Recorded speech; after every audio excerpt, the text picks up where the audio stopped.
Okay, well, the Mets just finished up a series in D.C., which was our nation's capital, and now they travel to the capital of England, which is now London. Now, and I think as podcasters, we do have a certain style of saying words, and I think it's pretty simple to point out the differences in terminology and slang, shall we say, from the British people. So I'm going to educate everybody as per usual with some of the words. Like when they say something like cheers, they say it as a form of thanking someone. Now we use it kind of like to raise our glasses and toast to an occasion. Or when they say something like gutted, when they use that to describe their disappointment or their upset. We use it to describe like the teardown of an establishment or a vandalized location, something like that. And then there's the infamous word rubbish, which is the British slang word for trash or garbage. Over here in America, we just use the words Aaron Heilman. Mets Weekly Podcast number 55. Mets Nationals series recap live at this very moment on YouTube and on X. Let's get this one started. Here we go.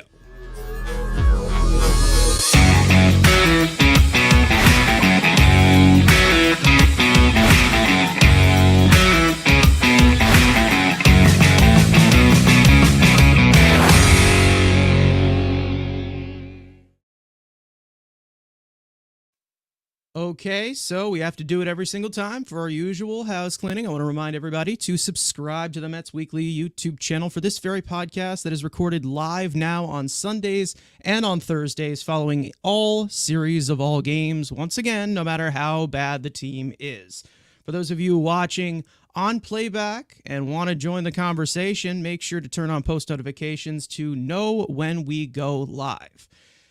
As well as for those of you in the live chat right now, we just want to let you know that we love reading your comments, your questions, your concerns. And if you feel like you're being ignored, you are not being ignored. They are being starred throughout the show, and we will try to pull up as many as we can to keep the flow of the conversation going. Also, make sure to follow Mets Weekly on X and on TikTok, which mainly features Frank's instant reactions after every single game, titled the Mets Frankly Post Game. And for our audio listeners, make sure to follow us on any of your favorite listening platforms to not miss the audio of new episodes that go up 9 a.m. on Mondays and Fridays. Now, you guys may notice on the screen, for those of you watching live, you may see that we have an empty space, which is below road for Andrew. He's going to be joining us a little bit later in the stream. But don't worry. So if your favorite guy is Andrew, stick around. He will be here eventually. But some schedules kind of do get mixed up. But as for scheduled programming right now, the Mets just came off of a sweep in DC. Now, the Nationals may not be the greatest team, but all I can say is that you really saw an encouraging baseball team, not just individual performances. And I think that that's what is mainly the takeaway here. Frank, I'll go to you. What do you think from this entire series? We finally got a sweep for the first time in a long time.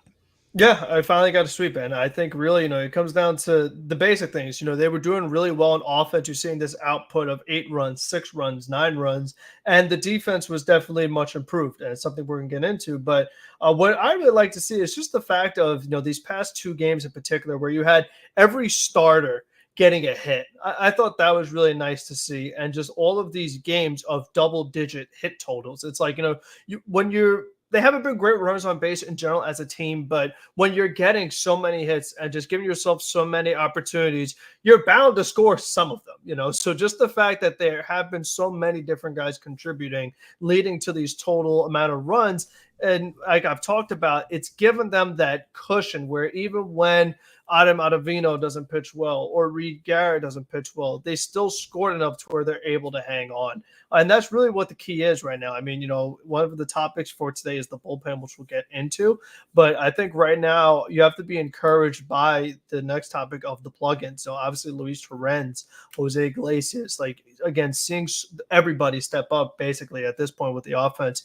Starling Marte finds swinging a hot bat, he gets scratched, and you see Tyrone Taylor hit a triple. And that's because the Mets were facing a lefty. If the Mets were facing a righty, you'd be totally fine with DJ Stewart getting that kind of start. So I think, starting to see some of that depth kind of pay off and actually seeing a bunch of major league players offensively, that has been very encouraging to see. Now, yes, this is the Washington Nationals, but as we look at the graphic that's on here, they're still higher up in the standings than we are. You know what I mean? So we gained a few games on them, so it's going to have to be, one series at a time. You're not going to jump ahead of 5-6 teams in one day, so it's going to take some good series, like you said, finally a sweep, which is crazy that we're now in the month of June and we're finally saying that. But they had that one sweep that was range shortened, but still, I just think overall it was nice to finally see them string together a few wins, do kind of a lot of different things well, because when they were losing a lot, we were saying they're doing everything wrong, they're finding a lot of ways to lose,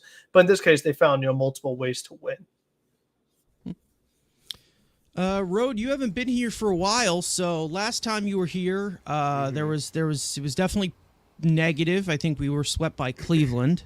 Yeah, we were swept by Cleveland. Actually, it was before the Cleveland series, I remember. I think, or maybe there was another one. But honestly, I think the Mets are really confusing this year. I don't think this team is anywhere near as bad as their record says, but that doesn't necessarily mean that I think we're gonna make the playoffs. But I do think it shows that, things have not been going our way. The Mets, believe it or not, have a better offense than the Atlanta Braves this year. They have more home runs than the Atlanta Braves. They have a higher WRC plus than the Atlanta Braves. And I can't believe I'm saying this. Their rotation has mostly been good. Luis Severino's been amazing. Sean Manaea has been great. Christian Scott's been a bright spot. He'll get back soon. Quintana, not so much. He's a veteran. He's getting up there in age. But, we've had some solid contributions in the rotation and a lot of contributions in the offense. And if I'm being honest, I think, a guy like Pete could, especially in these last 2 months before the deadline, I wouldn't be surprised if he really kind of goes back to his pre-2023 self. Not that he wasn't great last year. It's more we know Pete is capable of another level than what he's doing right now. It's just the bullpen, and Edwin Diaz is pitching a rehab tonight in Brooklyn. A lot. You could argue that he's probably what did they put him on the IL with? His shoulder or something? What was it? Shoulder. Did he have impingement? Impingement. Yeah, I think he had impingement. Yeah. The Drew we Smith all know injury. Yeah. That's probably a smokescreen to get his mechanics under control. And look, it's something I honestly support. And if we can see. I would monitor his rehab start. If he's getting his slider in the locations he wants, I think that is a huge piece for this Mets team that cannot pitch in the ninth inning. We're 3.5 games back. I think that the standings thing is wrong there, actually. We could be 3 games back by the end of today. And look, the Mets are not out.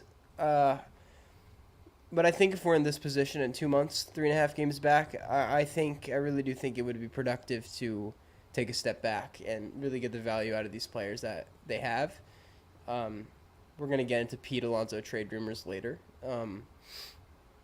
This team isn't as bad as the record says, but it kind of doesn't matter because something's not going right.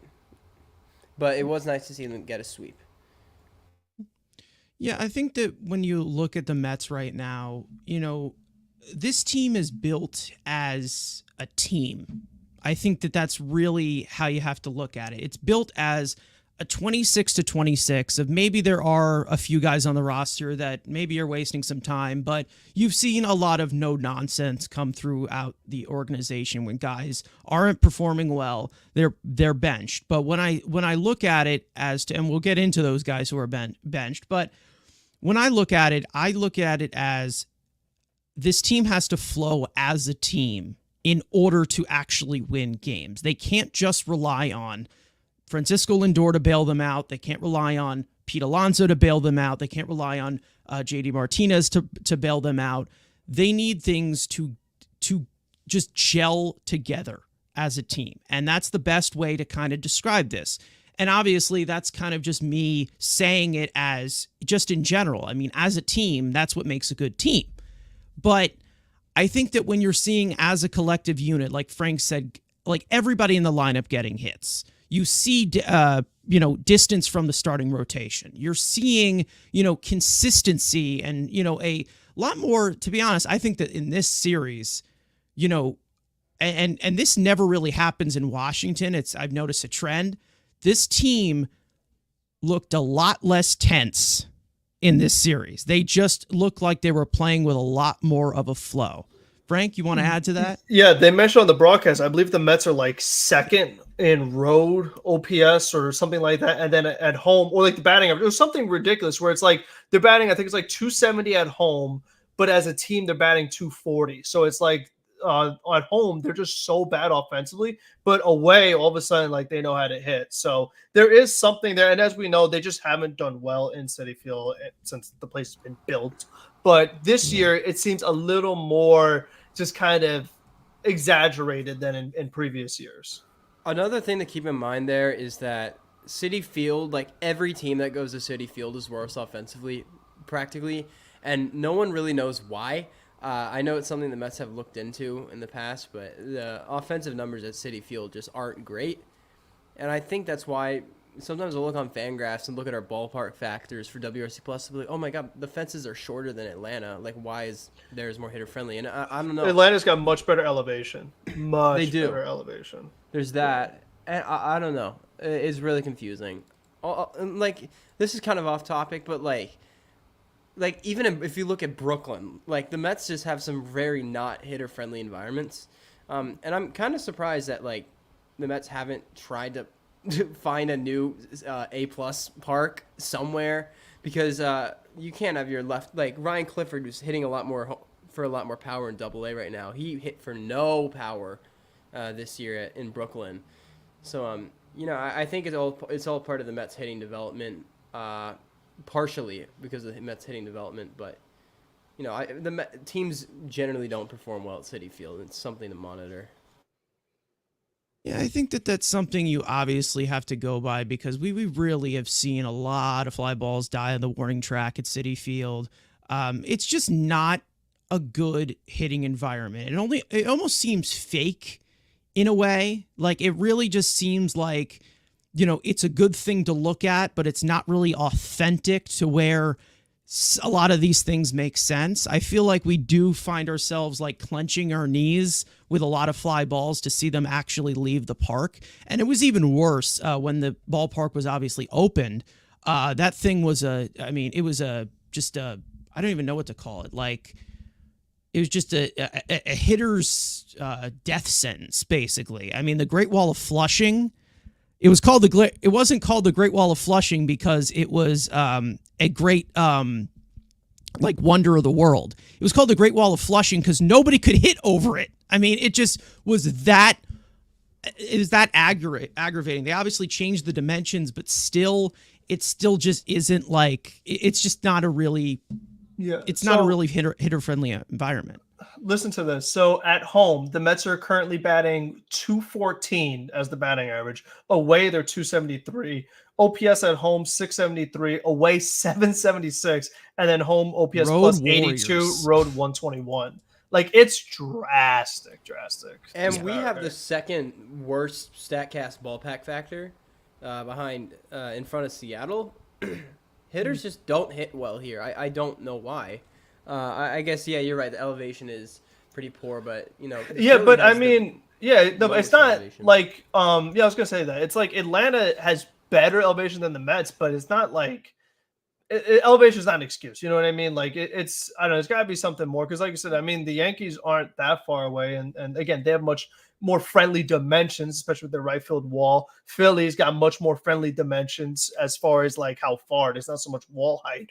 But, and the thing is, they've moved these fences in. And they've, like Carson said, especially compared to that original stadium with that in and out and the gaps, like they've made a lot of adjustments trying to make it more hitter friendly. But I don't know. It's just weird to me because it's like we've talked so much about it that this isn't necessarily a power team per se with a lot of the personnel. So, and that's the thing too, is that it's not even like I have to look at the home runs. I mean, the home runs, it's like 32 at home compared to 37 away and like 5 less games or so. It's not so much the home runs, just in general, just the batting average. It's like, the elevation shouldn't factor too much with just hitting the ball and finding a hole, like it's just, I'm not, it's hard to say exactly what it is. The easy thing to say is, Citi Field's cursed. It's buried on an ancient burial ground and stuff like that. That's the easy excuse. But still, it's just something that I just find is really interesting for this season.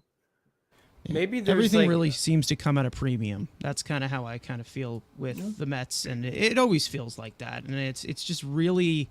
It's really odd. I don't know. It always will be. Yeah, they're nervous to hit at home. Well, listen to last year. It was 234 at home and 241 away.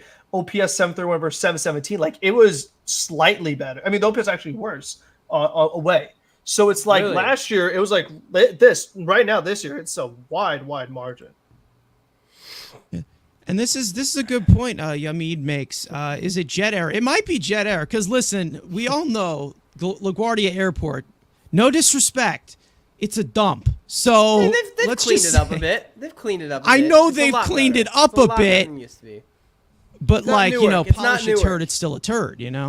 Like at the end of the day, I mean, it's maybe it's something from there. But I mean, I'm tired of those types of excuses. At the end of the day, I mean, I've seen tons of teams dominate the living shit out of the Mets at the same hitting environment. So obviously, it's a little bit more of both, but I think that the waiting for things to magically land in our laps is over, and it's time for the Mets to kind of they kind of need to take that initiative now of using those types of styles to help win, and obviously develop that type of talent that maybe doesn't really need to use that as an excuse per se. I'm not saying that it's not existent, but it's definitely something that we're all well aware of, that Citi Field is just not a good hitting environment. And it's possible that maybe the Mets are just not good at home. Maybe they just constantly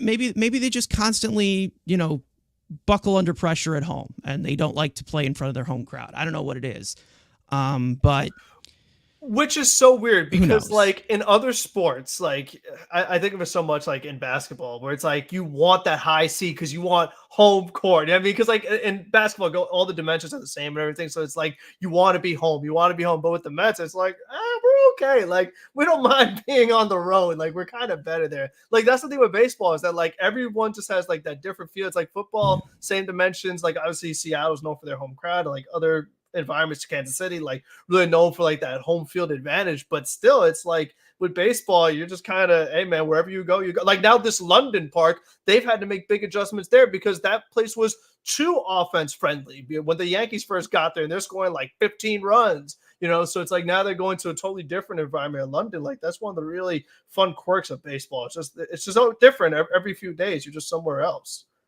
So the Yankees and Red Sox will get the offense, but we won't. Okay. They learn from their mistake. And they center field. That's just crazy. Yeah. Like that's insane. Yeah, but like it's a great can business have some tactic. fun there, man. It's an amazing business tactic, though. If you want to spread baseball, like give them a super hitter friendly park. See, people like baseball when people hit bombs. Like, come on, bring back the juice balls, bring back the steroids, bring back the sticky stuff. It'll be a fair playing field. You get sticky stuff for pitchers, and you get juice balls, and maybe steroids. Yeah.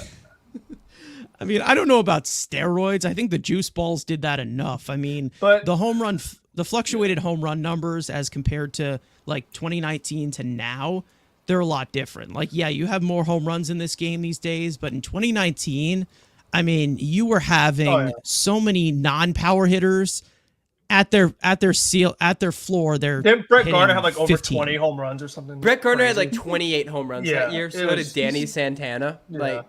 That was fun though. That was fun. Yeah. That was fun. JD Davis had a lot of homers. Pete had what, 53?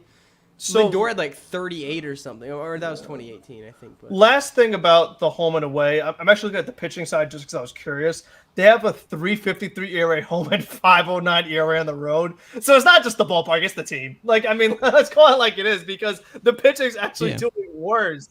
Actually, no, it would be reversed. No, actually, that makes sense. No, that's correct then. Because, the ERA would be lower. Yeah, no, that's right. It's less offense at home. Yeah, no, so that's actually correct. Yeah, it's the ballpark then. It's interesting. So, like, they're a better pitching team, but worse offensive team at home. Maybe we should pitcher's franchise. We might want to like move away from Citi Field. Maybe we can take Citi Field and push it somewhere because else. That's the thing is that like home is supposed to be a good thing. So it's like we should just say no. We don't want to play any home games. Like we'll just be on the road. Like we'll be the home team. We'll play like with COVID. It's like you're the home team, but like the Yankee game that Ahmed Rosario walk off in Yankee Stadium where it's like oh my God. It's so confusing. We'll take something like that. We'll take Citi Field and push it somewhere else. Yeah, I need to. It's just I don't know. I think it's a weird situation because I feel like the Mets really at one point I think that they really had banked on kind of like originally Jose Reyes with the original Parks because they kind of made that triples alley for him. In right center field. It's not like very emphasized like it is in San Francisco, but they did that. But then he leaves. Then they move the fences in, but they're not really power dimensions for pull hitters or power dimensions for fly ball hitters. They're more just like, okay, it carries. So it's definitely a pitcher's ballpark. I just want to make the thing like balanced. Can we just make the dimension? It's not really the dimensions, but just like, can we just make the ballpark balanced? And again, it's possible that maybe, every other team likes hitting at Citi Field because it's outdoors and they don't sweat that much, indoors. On the flip side, though, is that like on the 2015 team where you're in a pitcher's friendly ballpark with that rotation, that's exciting. And then it's like, okay, now you put Christian Scott, you put Blade, you put Brandon in there, you put Senga in there. It's like all of a sudden, it's like, okay, wait a minute, you got good rotation, very pitcher-friendly ballpark. It's like you just need a little bit of offense, and you're in just about every game if the bullpen doesn't blow it. So, I mean, you're kind of able to really simplify it in a lot of ways when you already have those ingredients. So, like if you're a pitcher's ballpark, you got to have a strong pitching team. I feel like that's really their best shot at it. I mean, the best way to win in that ballpark is to win in the marges. So there's a guy in South Chicago who is on the trade block. So if you want some offense, hopefully in the off season, I'm more talking about because like if we do a hard sell, we would have the prospect capital to make maybe if we could get a Garrett Crochet in here too. Like the Mets we're gonna need to trade some of our prospects at some point. Like that's kind of just a fact. Like we're gonna have to make a trade. Not everyone's going to fit into the plan. And I think we have to be conscious of that. And Luis Robert can play center field for a long time here if he stays healthy. And Garrett Crochet is an ace caliber pitcher. I'm like, okay, well, when are we going to do something, Especially if you want to convince Soto to come here. I don't see that happening. I just don't see it. Like, I really, you can put as much money as you want in front of Soto. I just don't see him coming here. I really don't. I understand wanting to go to the highest bidder or whatever, but there also were some modifications in terms of, Aaron Judge or, who was even Nimmo. I'm pretty sure he got more money from the Padres or something. He got more money from somewhere and he came here. Because the offers were similar. Yeah, so, Trey Turner and all those guys, a lot of them, they got more money elsewhere. A lot of them Judge with the the less money. Yeah.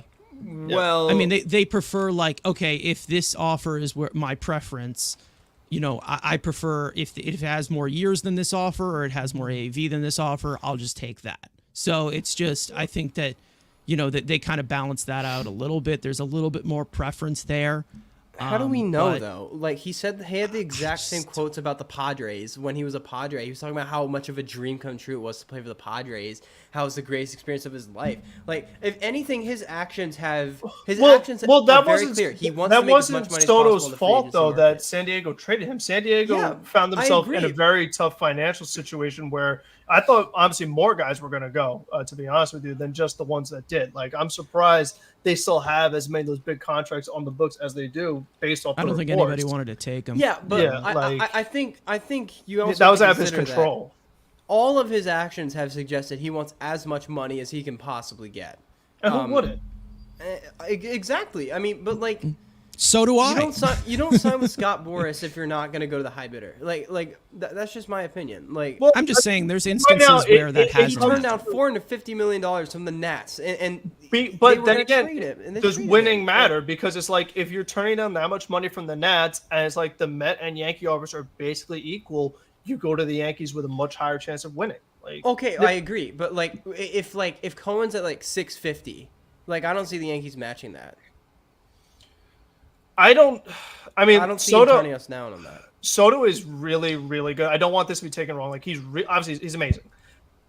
But like we've talked about, is this team in the condition to offer 650 with how many other things they have to fix?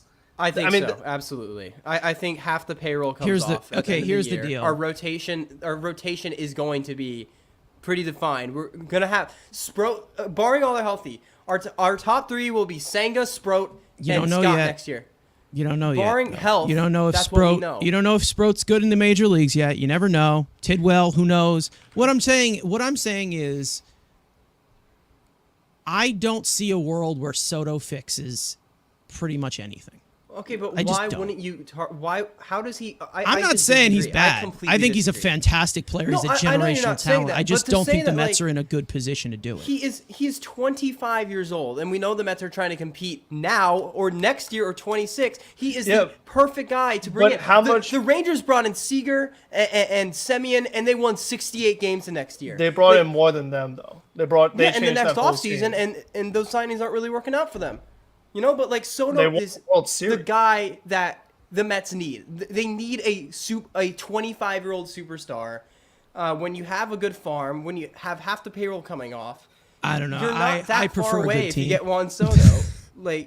I prefer to have a good team if it's a good fit. Dude, you know, don't think we'll have a good team with Juan Soto? You don't think we can have a good team much sooner? Maybe. You're just adding.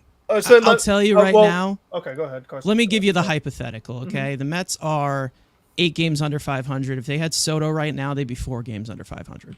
Yeah, that's a good way And to we'd be in the also- playoffs. I can guarantee We'd be in the that. playoffs. We'd be in the playoffs. yeah, but I understand know, we would but be in the playoffs, but look at And this I doubt graphic. Edwin there's Diaz too many is gonna be suspect this- things here. I doubt Edwin Diaz is going to be this bad next year, too. Another year It's off not the anything league. to do with Edwin Diaz. It's just kind of like the fact that the But Mets it is, though. have just Edwin Diaz is not the been reason able. we're out of they the playoffs really right just now. have not been it's not able to Edwin put Diaz. sustainability it's on the Edwin table. Diaz, it's Adam Ottavino, it's Reed Garrett, it's Jake Diekman, it's Jeff McNeil, it's Brett Beatty, it's Omar Narvaez. It's so many reasons that the Mets are not. All right, now speaking of a Edwin great Diaz, team. by the way, guys, we're in wild card contention right now. You're telling me if we had Juan but Soto, Road, we're everyone's not? in wild card contention because the third wild card is a 500 team. And that's you the can't- point. No, but Road, you can't be a team that's under 500 and you're like, oh, at least we're in it. You're not good. You're just there by default because everybody sucks. There Okay, are but 4 you don't think teams Juan in the Soto National is League a that building have a block 500 to? record.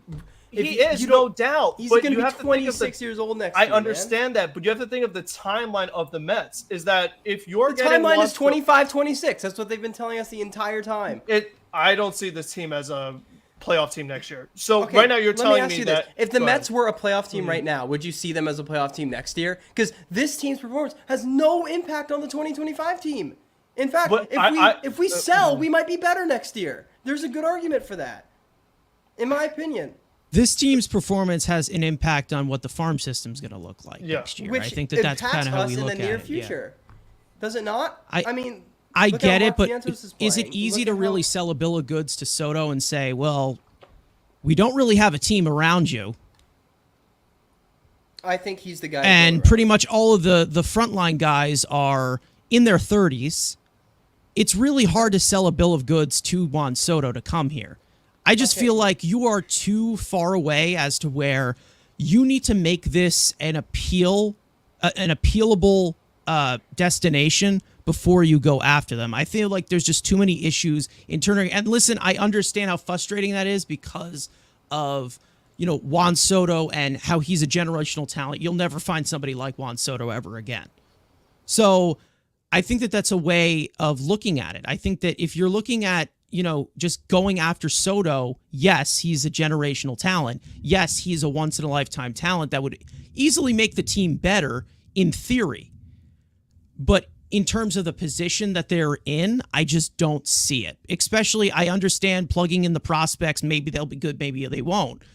But again, I don't see a supported staff around Juan Soto. Like when the Mets got Carlos Beltran, they brought in another level of pieces. What was it? It was Delgado, Floyd, LaDuca. They brought in a bunch of pieces to make that team. And they kept adding. Like then they add El Duque. Then they add Oliver Perez. Wagner. It kept going. And with Sean half Green. The payroll coming off the books, who says we can't do exactly that? And we have more resources than we've ever had. Okay, but Rode, here's my one question for you. I have a few questions, but here's my first question. Okay. You're saying half the payroll comes off the books. With this scenario that you sign Juan Soto, are you also keeping Pete Alonso? It depends on the price. Yeah. Okay, but here's the thing. So all right, so perfect. So you're saying that we're going to have more money. But now I need to commit money to Pete Alonso. So now I just added much more money. How much money, though? But, look, the Yankees have the second highest payroll going. Yeah, but if it does depend on the price and he goes elsewhere, you get Juan Soto, who's going to be playing first base. Is it going to be Mark Vientos because he had a good 2-week stretch? Or is it going to be Mark Vientos? Are we going to just fast-track Ryan Clifford because we're playing fantasy baseball, I think you're looking to. I think Juan Soto is just such an obvious guy to build your future around. Like, absolutely. If this was a regular franchise, you're gonna act like his entire 15 year. No one's disagreeing with that. We hear you, but we're saying with this current Mets team today and going forward, there's still some things that need to be sorted out before you just add in Juan Soto and a over $500 million contract. Okay, but how long do you think that would take? Do you think it's going to take 5 years for the Mets to put together a decent team? It could take, I would say at least 3. Yes, I do believe that, yes. I don't think it's going to take that long. If they don't get it together here and they trade guys away at the deadline, they added they're not going to be in a position to rotation on short-term deals. So Pete Alonso expiring free agent, you have no first baseman. JD Martinez 1-year deal, you have no DH. We're hoping Mark Vientos is our third baseman. We have a conversation about Jeff McNeil, who's our second baseman. Now, if you sign Soto, I'm guessing you're moving Nimmo to center field, correct? Well, because Marte is still here. Marte's here. I mean, if he keeps playing well, maybe we can eat some of his contract. And Marte, yet again, another thing that's blocking you. Let's not forget. I mean, Frank, remember when we talked about Teoscar Hernandez in the offseason? Yes, the reason why they didn't get Teoscar Hernandez 100% is because they have Starling Marte stinking up $20 million a year. That's the reason why. Even if it was a 1-year deal. I mean, even if it was a 1-year deal in terms of term, they're already over the luxury tax. So it was already going to be, instead of 20 million, it was going to be like 55 million at that rate, So it wasn't even worth the damage. You were just like, let's eat the bullet on Starling Marte. And you still have to do that next year because he's getting paid as well. Okay, but Nimmo, Lindor, and Soto is a pretty nasty top 3, is it not? First of all. Second, there is, I think, there is tons of room to bring in other bats through the trade market. The problem is a team is not just 3 players. That's the problem. A team isn't just 3 players, but I think that I think you're overlooking this. Teams can turn around their whole franchise in 2 years. We've seen it happen countless times. Yeah, sure. Through good investment. But are the Mets one of those teams? And good development of the front office. through good player development But I don't know with the stink that's player development and the Mets ever gone together? Maybe not so much in position players, but pitching wise, absolutely. And there's still I would say Alvarez is a plus from the player development. I would say all I'm saying is that I don't think it in the NL and with the amount of payroll flexibility we have, I don't think the Mets are going to be some bottom middling team when they've been telling us the division is 25, 26. The Rangers were the worst team in baseball and won the World Series 2 years later. because they made smart decisions. I mean, they had solid player development. understand that. If we sell the deadline, we will have a great if you farm. spend money on Juan Soto, okay, and he's going to be great because he's Juan Soto. Individually, he's going to be great.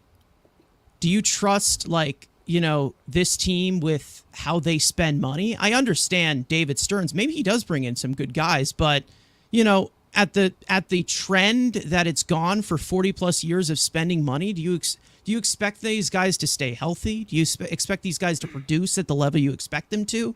You know, I think that you got to spend money the right way. And I get it, so but you bring like in Juan Soto. That's the guy to bring in. I just don't think that that solves much as you think it does. We would be so much better long term with Juan Soto in this lineup. I promise you. Like, okay, like to miss out on an opportunity like this, I think one thing we know, the Mets are going to go hard after Juan Soto. Whether they get him or not, they probably won't get him, but we know they're going after him. So like this question, they're going to try to get him. So this conversation kind of doesn't matter at the end of the day. I mean, I know they're gonna go after him, and they have somehow, every right to go after him. But you know, it all depends on how hard they're gonna. The Mets need a generational bat in their lineup, and he's 25. This is the kind of player the Mets need. I think the Mets need to nuke this thing from the bottom up. But speaking of I nuking, wouldn't disagree either. But you know. Andrew, you're here. You joined a little bit later, but welcome, buddy. Is there anything you want to add to Juan Soto before we get into that other team that he used to play for that we just played? Because the conversation's just been kind of droning on here, but it's been good. It's been good so far. Let's just say that. I mean, here's where I'm at with Juan Soto. Here, just the team in general. I don't care of this great series we had, and hell, we're 16 and a half games out of a playoff, the National League East. You know, the Phillies don't made half of that in September. So, you know, maybe we got a shot. Obviously, 4 in the wild card. This series doesn't change anything. I am still blowing this roster complete to hell and getting any assets we can for the rentals and even guys with term. But obviously, they're going to take a shot at Soto. It would be stupid not to. The problem is, which maybe it's not the problem. I think this team needs 2 years of complete just let Stearns gut everything. Every coach that Epler, Elders, anyone who was not signed by David Stearns needs to be just got on the bus and just run them out, run them to the end of the earth. So that's going to take time. So can this team, and the problem what I don't want this team to become is what the Mets always do. You can do the long and do the hard work to get to be a great continuous conglomerate of greatness, or you can just take the short way out because, now we have money, so throw 4 years at Santander, throw 6 years at Bregman, and we could build a pretty solid roster, don't get me wrong, and we have that ability. And yes, Soto is the best pure hitter in baseball, or number 2. You make the offer. You could still sign Soto, and the fact that he is still so young, and he's not, again, technically in his prime yet, so let's say you're wasting 2 years, the first 2 years of Soto at age 25, 26. That's a hard sell, though. That's a hard sell. But you're going to have to overpay anyway. You're going to overpay. Absolutely. He's not leaving the Yankees. If the Yankees no. Money's not the issue. Yeah, I'm just talking about the situation here, but, you know? Even in this situation, you're going to have to tack on an extra $50 million to add. If you say, hey, you know, you're going to be the face of the franchise. How do we know that, though? Like, how do we – there's no indication of that, though. Like, it could be the case. Okay, let me ask you this. Right, let me ask you this. Take some massive discount to stay with the Yankees. Like, it's not a massive discount. If the offers are $50 million is a lot of money. In terms of – I don't think it'll be $50 million, but I do think that he would be willing to take a little less to stay with the Yankees, to be comfortable. Yes, yeah. I understand that this team's performance doesn't have anything to do with what happens in 2025 because most of these guys are probably going to be traded off. Mm-hmm. But in terms of actual core pieces that most likely are going to stay, whether it is Pete Alonso or not, Nimmo, Lindor. You've seen them pretty much struggle with runners in scoring position. You've seen them struggle in terms of performance. They're still good players. They're still going to be fine. But overall, we've seen them struggle and also get a lot of scrutiny in New York for when they don't play well. We've seen the Yankees obviously get scrutiny when they don't play well, but they always usually have a hitting foundation. They have Aaron Judge. They have all these guys. You think that if the Mets... how they're playing, and I understand a lot of these guys are not going to be on the team next year. With the way that they're playing, do you think Juan Soto is right now at his current moment, he's playing with the Yankees, one of the best teams in baseball, the best team in baseball, I think, right now by record. He's looking over across the river to the Mets, even if they have money or not, and seeing them just constantly fuck up and find different ways to lose, and saying, "I want to play there." Yeah, like that's how I see it. You know, and how do you turn down Aaron Judge batting behind you? You know what I mean? Like Juan Soto, he's in such a great spot because it's like Volpe's on base, and then you're up there with your 1,000 OPS. You got another 1,000 OPS guy behind you. The Mets, I mean, Vientos, he doesn't know how to attack early. The Mets don't have a single guy with OPS over 800. Meanwhile, you got Soto with 1,000 and Judge with 1,000. Like that's hard to turn that away because your statistics are so much better when you're got Aaron Judge right behind you because you're going to get some good pitches and you got the best eye we've ever seen. So like again, your numbers are going to be much better when Aaron Judge is behind you, and you're playing a Yankee Stadium and you're a left-handed hitter. So you're always going to get those great numbers, and that's going to help you put these great seasons. And even like we said, 10 years, if he's 25, he can still get another contract, another 3-4 year contract at good money. Yeah. Like that. What's because funny of how young about he is. that though? It's like Juan Soto, Citi Field's a better fit for Juan Soto than Yankee Stadium, ballpark wise. He has trouble pulling the ball in the air. I know what like he's talking about. the amount of times Soto has commented about how much he loves hitting at Citi Field too. Like I think it comes down to this. Look, the Mets. I think he loves hitting everywhere because he's pretty like good. saying the Mets. But look, here's what I'll say. This signing didn't necessarily work out, but if you look at the Scherzer situation, undoubtedly when the Mets signed him, he was a serious top tier free agent. No one like in when the Mets signed him, they were a week away from signing their GM. They had no manager. They just had a disaster season, and look, I think a 3-year deal and a 12-year deal are two different different things as well. I do see a path to the Mets being a wild card contender next year. Okay, I think the Mets have a lot of room to make a lot of big moves, especially if they sell at the deadline. They will have the prospect capital to do whatever, like maybe a trade that they really want to do for the outfield, especially. I agree, there's baggage, but like I don't think that I don't think that the Mets will be as bad for as long as you think. We're gonna have Jeff McNeil on the roster again next year. We're gonna suck again, so it ain't gonna matter. He doesn't have to play. Well, we can cut him. We can trade him. We can pay all his money. I think that I don't know. I just don't see Juan Soto really. I think that in terms of getting a name, in terms of getting relevance, it's there, but I don't see him really solving as many issues. Okay, I think that it makes you look as if you have a good fantasy team. Yes, but I think that, you need a team in order to win. I mean, I think that, let's say, the Yankees don't just have, Soto, Judge, and Stanton. They have a team around them. They have great pitching. They have a great relief. They have great relief pitching. I'm not saying the Mets don't have that, but what I'm saying is there's been a lack of consistency for that for a long time. Okay, and I think that that's kind of, it's continued to be a trend like that. Is another example. The Angels, they had Mike Trout, they had Shohei Ohtani at the top of that top of the rotation, top of the lineup, and that was it. That was pretty much it. You had the corpse of Anthony Rendon that maybe is your third bat. It's just you need a team in order to win, and I think I don't think Juan Soto plugging him in there. Instead, I don't understand. I get it. I get it. He's a flashy name. He's amazing. He instantly makes your team better. It's more than just a flashy name, though. Like, he is the perfect long-term piece to bring into this franchise, in my opinion. Also, can you pull up but this... But it's hard to sell. Can you it's pull really up this, hard to this, sell. Gabriel Mendez, like, Kyle... Like, are you not signing Kyle Tucker via his free agency? Like... I definitely signed Kyle Tucker, sure. He's older than Soto, and he's 1 year later. It's gonna cost way less. You're able to do it. How much less? He's going to get paid more than Lindor at this rate. I don't know about that. I don't think so. I think for Kyle Tucker, look, how old money is he now? not a 28? problem. It's not a problem. I get money is not a Soto problem, is but the it's player hard to survive invest like that. in. Like it's not like we're giving him a 40-year-old $40 million again. It's not like we're giving a 35-year-old outfield a 4-year deal. Like, this is a 25. I've already explained it. So I feel Yeah, like I get it. No, I absolutely get it. But listen, a blank canvas, right? Like you have no money on the books, and Juan Soto is available. 100 times out of 100, you make that signing. But with all the other stuff that the Mets already have committed, and all the problems that they already currently have that they still need to fix, it's just not the time.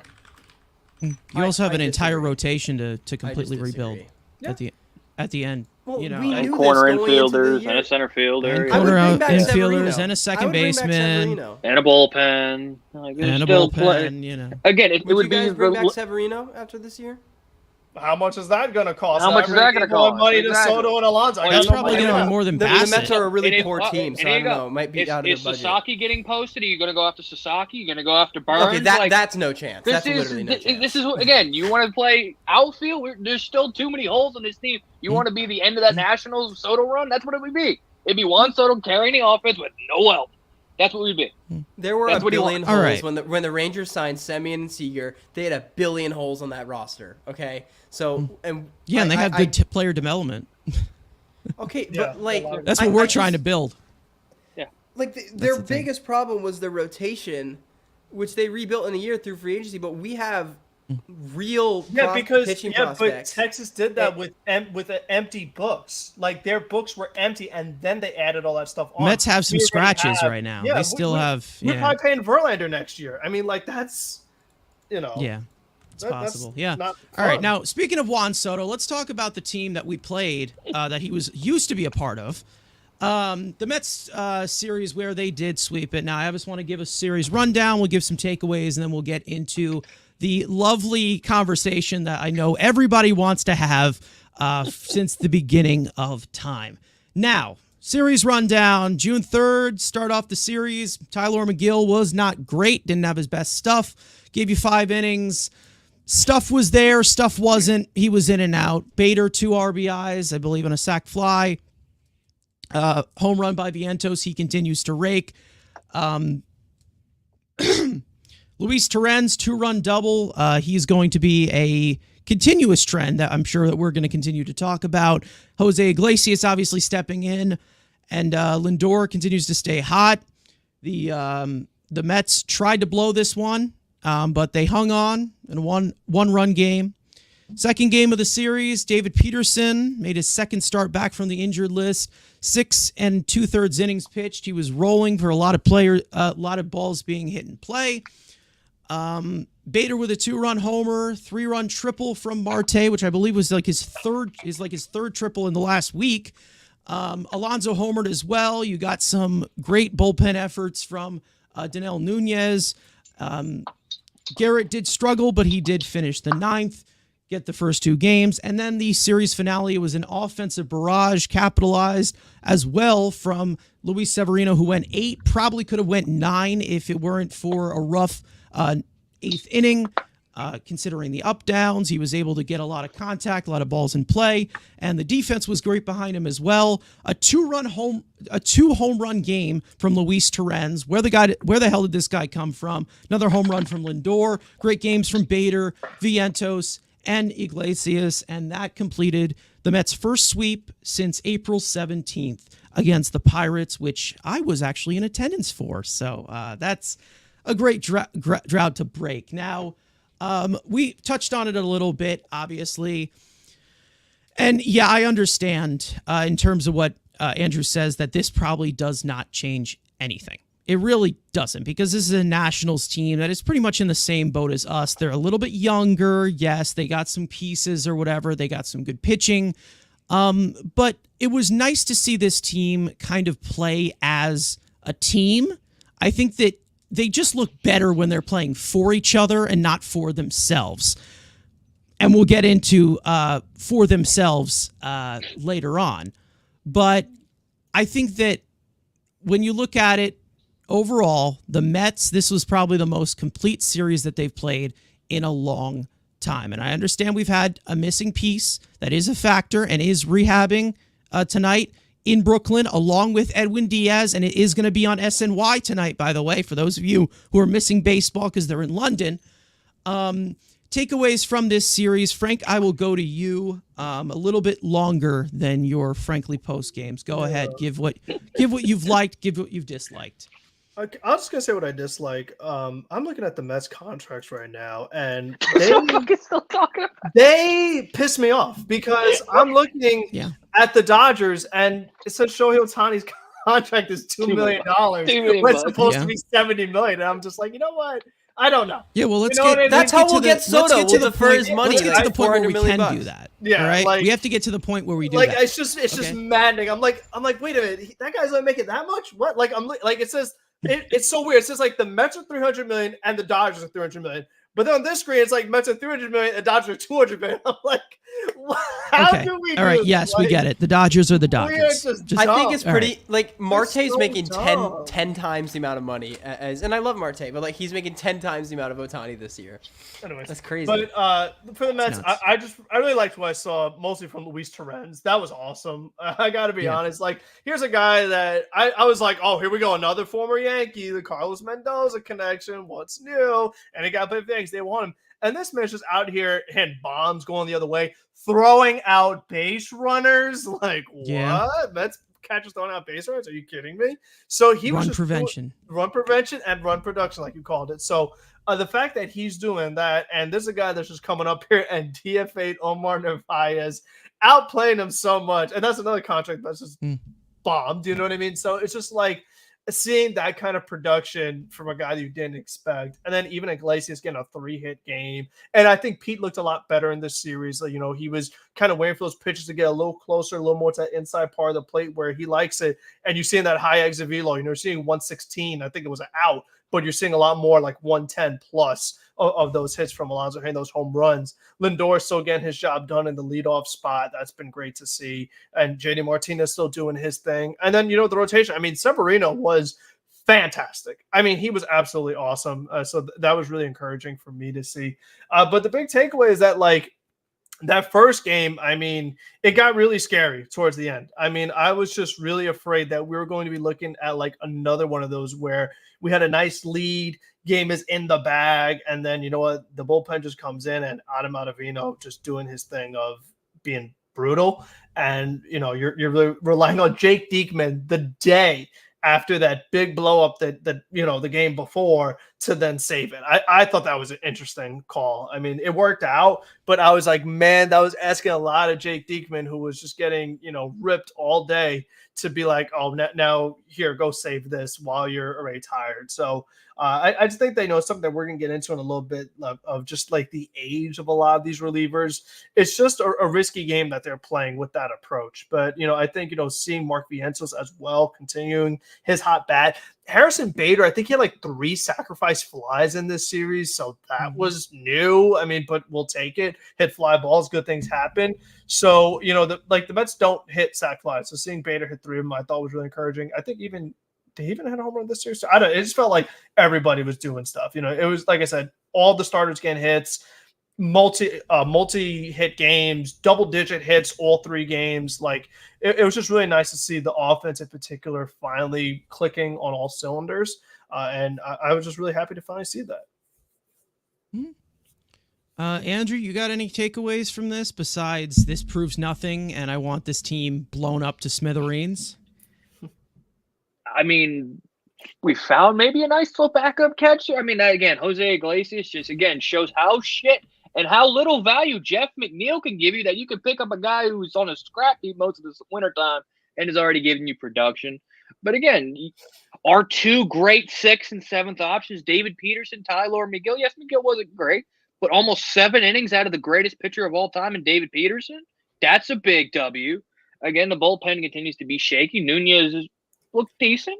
Again, it's a younger arm. Pretty looks decent. And even with maybe a Dioka coming maybe at the end of the year. Montez. It's Dioka. safe shit. When he I stays can't healthy. This guy. When he say stays his healthy, name No. right. When he starts staying healthy, I'll say his name right. That's the rule. You stay healthy, you don't get pronunciation. But yeah, Lindor continues to So stay what in that league. when Jacob deGrom got healthy, you were calling him Grom. Jacob deGrom? Okay. Grom, what's up, Grom? What's up, Grom? But again, Grom. Ventos, Grom, JD relatively not amazing, but again, Ventos continues to hit. Nemo's questionable in that 3 spot. I think he needs to start taking some steroids, Brandon. Get back to that, maybe. But again, Lindor stays hot. Terens is a nice little find. Severino goes 8 innings and strikes out 4 guys, which can't even get a strikeout an inning. Kind of mid. Can't even get 1 strikeout per every inning you pitch. Kind of mid. But overall, again, it's the Nationals. Again, it's a team who you are better than on paper, so you should win. So the fact that we have everybody on Twitter going, "Oh, don't let the Mets get hot, MLB." You played the fucking Nationals. Like, you shouldn't be. If you do this against the Phillies this weekend, I think we can have a start of a conversation. Yeah. It's the Nationals. Like, you beat up Patrick Corbin. Cool. Everybody does that. Yeah. Even the Marlins can do that occasionally. Like, this isn't like Rocket, oh my God, this is the greatest team ever. It's good to see the offense not suck, which is good. And the bullpen, for the most part, try to give you a heart attack, but 3 straight wins without a blown save, that's pretty good. Yeah, and speaking of the bullpen, I do want to get into this, obviously, because, this is another headline, obviously. It's definitely been a struggle recently for the Mets bullpen. Obviously, with some unfortunate circumstances that have kind of hit them when you expected them to have a very deep, established bullpen to begin the year. Edwin Diaz, coming off of injury, he really just has struggled a lot. He's hurt now. Brooks Raley is gone. The whole situation with Jorge Lopez, you don't know how much you can rely on Ottavino. I mean, he's a good pitcher, but sometimes he doesn't have it. Sometimes he does have it. So it's really, really hard when you talk about the Mets bullpen, because they're plugging in a lot of pieces that have given you a lot of quality. And I think that more comes from David Stearns as to where he's better at scouting that and giving you a lot more depth. Because overall, when you look at, Danny Young or Daniel Nunez, or you look at some of these guys that come in here, maybe you get a few duds like the Michael Tonkins, like the Yohan Ramirez's, but you also do find some guys in the rough. And I think that that's something that, Stearns, he finds these guys and they do something for you. It stinks that the Mets are bleeding so much from the bullpen department that they just, they have so many options that are just really, really hurting right now. And they're just really trying to piece it all together. And I'm really I've kind of gotten a lot confused of a lot of Mets fans, and I get it. With the bullpen, you always blame the manager. It's always like that. Everyone, everybody wants to poke fun at that because it's got to be the main scapegoat. It's not if the players perform or not. It has to be the manager who is just here and he knows nothing about baseball, and I know everything about baseball. But the main thing that I obviously want to ask here, in terms of the circumstances of what the Mets have in the Mets bullpen, with Carlos Mendoza, I really don't understand what Mets fans want him to really do. Like, what exactly? What exactly do you want Carlos Mendoza to really do? He has so many injuries in that bullpen right now. So many of these guys are overworked after the starters, typically giving you 5 or 6 innings. The bullpen is beyond taxed. I understand if a decision was skeptical or not, but I feel like right now it's not really as to what is really the best option right now, and more or so is, what is the best situation, or, who do I actually have available this day? I think that that's kind of how the Mets are looking at their bullpen, and it sucks that they have to do it like that. But right now, did you expect Danny Young to be pitching in the 9th inning in April? Right now, they're kind of trying to just piece this thing together. And if it fails, it fails, because these guys are pitching way more than the typical relievers in baseball right now. Frank, you want to add anything to the bullpen? It's hard for me to go after Mendoza here, because what do you really expect him to do? Like, I don't. Well, what we would hope the manager would do is implement the 6-man rotation. That's one of the things they really should be considering, because I just think that if your starters are more rested, a little more effective, maybe they could work deeper into games. And it's like, then if you're getting more innings from starters, you're getting less innings from your relievers. I feel like that's an option. And again, it's just like, I don't love Drew Smith. That's clear. But if he's on the roster, I think you have to use him just like a smidge more and a little less Ottavino, a little less Reed Garrett, because I think that it's like if you're looking at them side by side, you're like, okay, who's better, Reed Garrett or Drew Smith? Reed Garrett's better. But who's better? Reed Garrett used 3 out of 4 days and probably warmed up that 4th day, or Drew Smith fully rested? Sometimes you might have to opt for Drew Smith. Just sometimes. And I think that, with Nunez, with Young, I'm worried that the same thing's that they're going to have the Reed Garrett effect, because I'm looking at Young. Nunez throwing 2 innings constantly because he's been so good and they have no one left. Young is pitching or warming up in just about every game. I just don't know how long that effectiveness could last. I mean, we've just seen it, like we talked about so many times. We've seen it with Justin Wilson. We've seen it with Aaron Luke. We've seen it with Seth Lugo. Like any good reliever the Mets have ever had. I feel like you're going to see the same problem, though. Yeah, here's the problem. You're going to see the same problem with Drew Smith because he was coming off of an injury. He was just activated from the injured list. A shoulder injury, which, again, like we've said, is very unpredictable as compared to an elbow. I don't think that he really was considered an option unless he was brought in like a dire situation. I'm not talking about Sunday. I'm talking about this particular series. The whole Drew Smith, Jake Diekman thing was a different discussion, which now I guess I understand. But I just think overall, it's just I don't know. I just don't know if it's a pick your poison right now. At least a guy like Daniel Nunez has experience going 2 innings at a time. So I feel a little bit better about something like that. But I want to Reed Garrett used to be a starter, but he's throwing harder than he was as a starter. So I mean, there's some wear down there. I don't remember him ever pitching more than 1 inning as a reliever. So that's interesting, I mean, they've been having to push these guys, more than they should, and it more just goes on to more of the rotation just not being able to get out of innings. And maybe it will be better. You'll have a little bit more volume from this rotation, when the catcher comes back and you have a little bit more of that connection. Because I think that, it's definitely something that can impact the game. I mean, at the end, one of the main culprits as to where the tax bullpen comes from. Omar Narvaez is one of the reasons. Well, can I ask you a question? What's the deal with Sean Reed Foley? Like, honestly. Because is he still on the team? He is. He's on the active roster. And it's like Sunday, when we had the whole Diekman, Drew Smith conversation, Sean Reed Foley is the guy who was more available, ended up coming in and cleaning up the mess. Then he didn't pitch in the Washington series at all. But it's like we saw plenty of Reed Garrett, Adam Ottavino. Maybe not available. I don't know. How would he not be available if he's not being used? It's like I don't know. So I just feel like maybe using a little bit more of everybody else. It's like maybe like a little bit more of Sean Reed Foley, a little bit more of Drew Smith will make it to when Reed Garrett and Ottavino come in, they won't be as awful. I just feel like you got to utilize your entire roster a little more and not overuse Nunez, not overuse Young to keep them effective, keep them fresh. And I feel like something like that could help just the overall bullpen a little more. I get it, but I feel like you're just shooting yourself in the foot no matter what.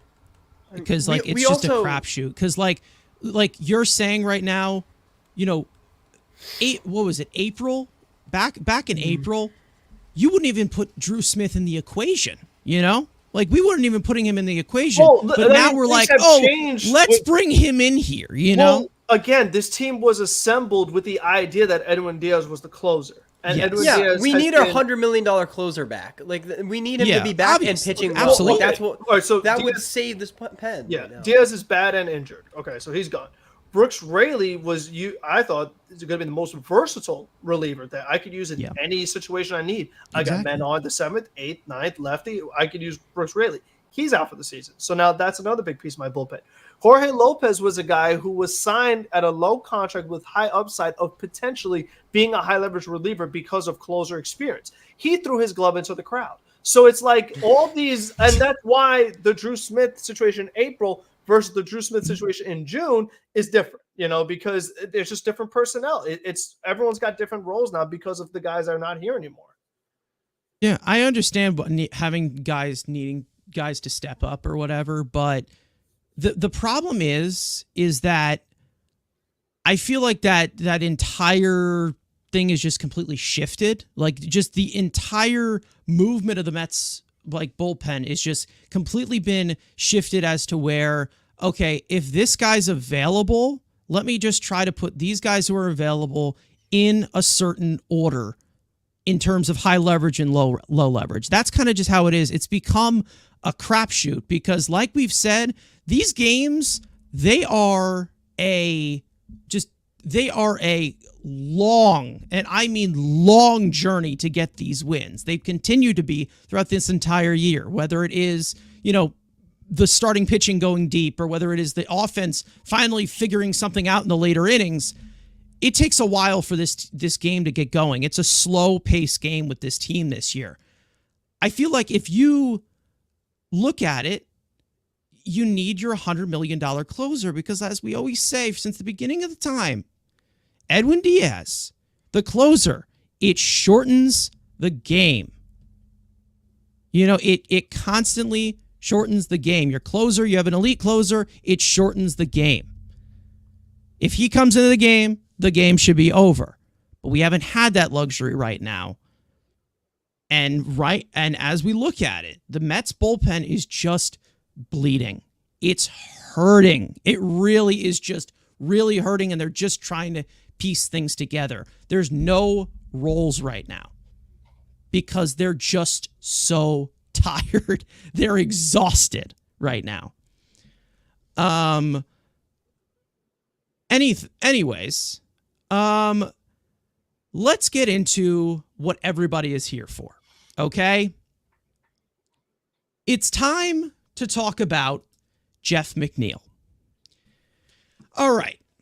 This has constantly become a controversial topic, I'd say, since Cohen started owning the team.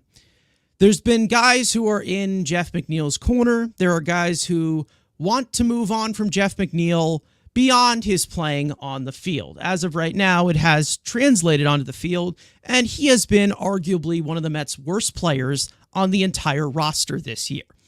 So, I want to talk about the Mets' current situation with McNeil first, of what's happening right now. The Mets have benched Jeff McNeil for the past 3 games, and Jose Iglesias has played in his place, and he has done fairly well. Not to mention the Mets' offense has also done fairly well recently, again, against a Nationals team, but also the Nationals have some really good talented pitching on their team. So, again, who knows? But at the end of the day, this is the whole situation of what we heard from Carlos Mendoza, because obviously it was Mendoza's choice to take McNeil out of the lineup. Whether you think it's the front office or not, he's obviously the head of that decision. Now, here, let's take a look at some of the tough love that he's pretty much been enforcing here. I don't know. Is it on the screen for everybody? I don't know if Yes, it is. It's on the screen for you guys. For some reason, it's not for me. Which is very, very odd. But I will just read it off from my computer. Okay. So, when asked about Jeff McNeil being taken out of the lineup, Carlos Mendoza basically said that, look, I know obviously it's a story and a topic because Jeff is not in the lineup today for the second day in a row. It was the third day in a row as well. It's just one of those where Iglesias had a good game yesterday. Jeff McNeil is still our second baseman. For us to get where we're going to get, we're going to need Jeff to be the player that we know that he is capable of.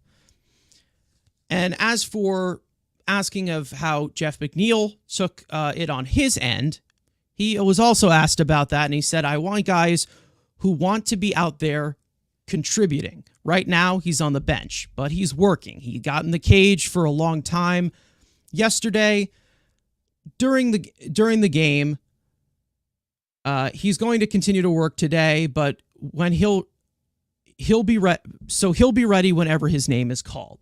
Now, here's the deal here, and I think that's the main thing that you can talk about with Jeff McNeil right now and the Mets' entire roster. There really has been a constant no-nonsense continuation that has gone on throughout this organization this year. Michael Tonkin has pitched like shit.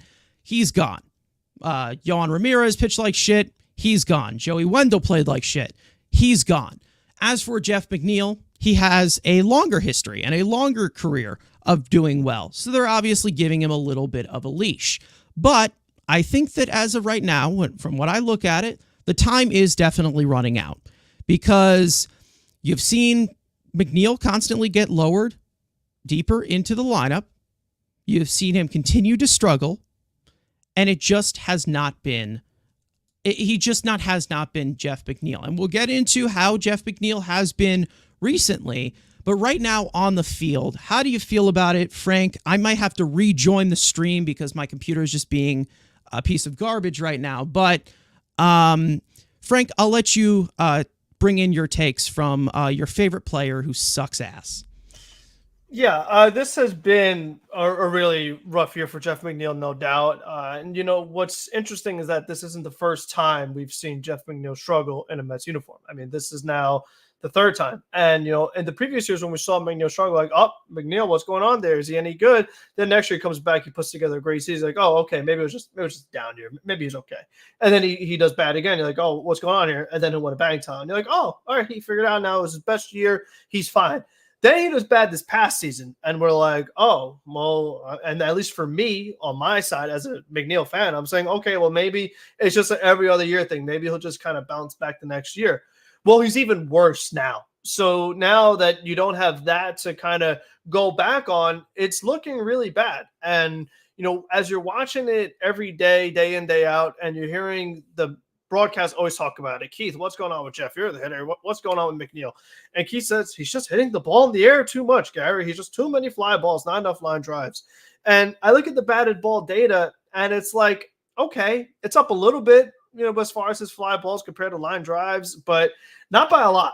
Not by the amount that they're making it sound, as if it's like this huge discrepancy as to why it's making Jeff struggle, because it's like he's hitting so many fly balls, which it's really not the case. Look at his batted ball data. But when I look more into it, what also worries me is the massive decline defensively at second base. That's also a problem. And we're talking about just in the lineup of how he has not been getting the job done.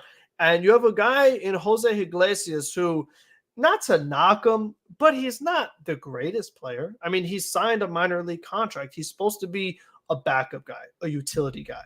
He's outplaying your star second baseman who you gave a long-term contract extension to. That's a really bad look when a guy just kind of getting called up from the minor leagues, who is kind of more known for his defense, is outperforming your batting champion offensively. It's a really, really bad look when you see that the team is doing better when he's not playing. Those are all just very bad signs of a player and the kind of fit that they have. And what it comes down to is that, you know, one of the other things that was always good about Jeff McNeil was the versatility, the utility. He plays all these positions. Jeff McNeil, I don't think he's played third base since 2020. And the Mets have had third base issues, but his arm ain't good enough to play third base anymore. He just can't do it. So you can't put him at third. The Mets have made a conservative effort to add more outfielders. They made the addition of Tyrone Taylor. They have DJ Stewart on this roster who does play the outfield occasionally. It's very rare that we see Jeff McNeil in the outfield. And at this point, with how everyone else is playing, why would you? Because right now, if I need Brendan Emmel to have a day off in left field and I have to pick between Jeff McNeil and DJ Stewart's having the better season this year offensively. And, you know, when you're looking at that and you look at how the alternatives are better, it's just very hard to kind of defend it. And the only thing that's really left that could be the reason is the rule change of the shifts. You can't go against the shift anymore because Jeff McNeil, it wasn't that he was hitting line drives or fly balls or this or that or the other.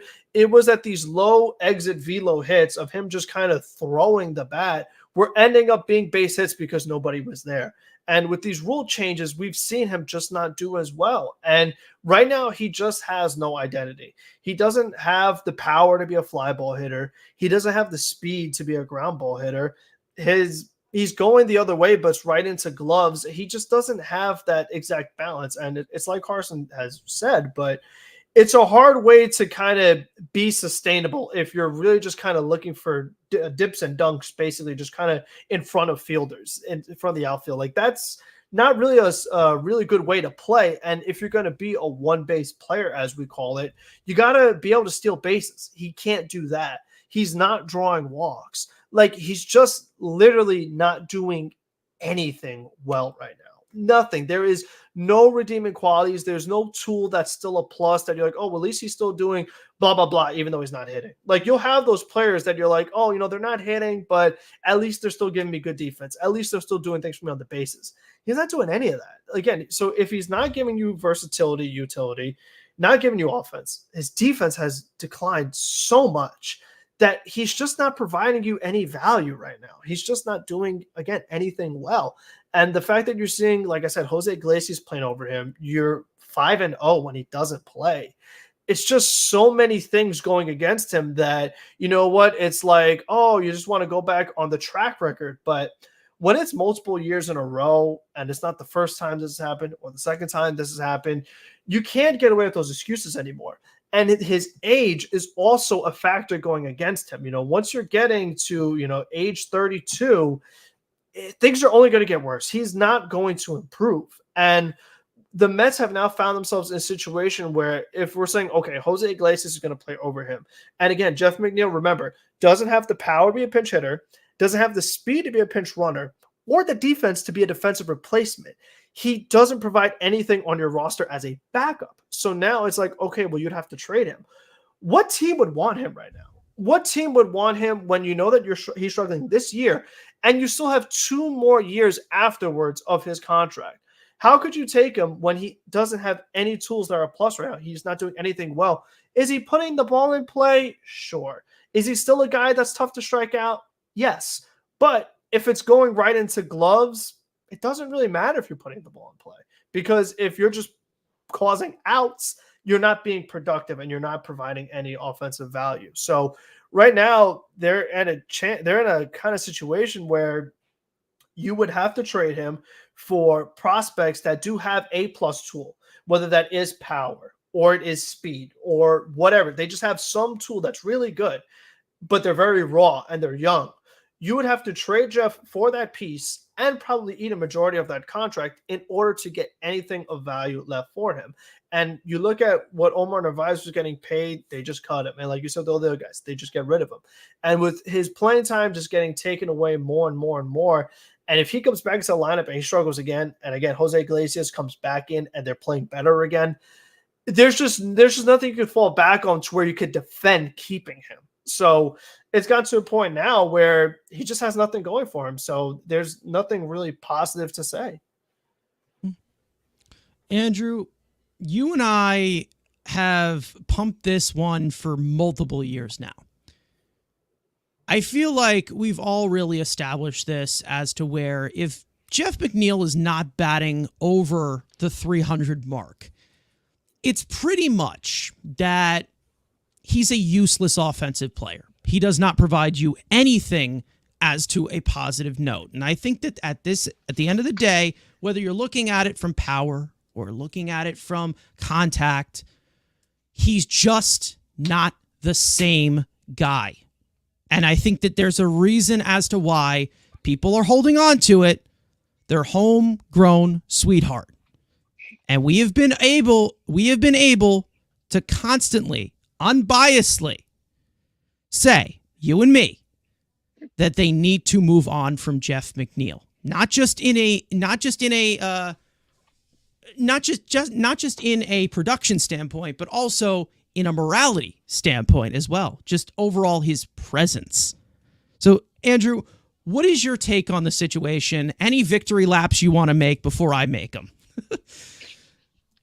I mean, shit. I'm currently watching Seattle and Oakland. I think a guy that I was implying to please give Seattle Jeff McNeil. They'll move this right-handed reliever named Brian Wu, who's got an ERA under 1 right now in 6 starts and had through 7 shutout innings today. But you know what?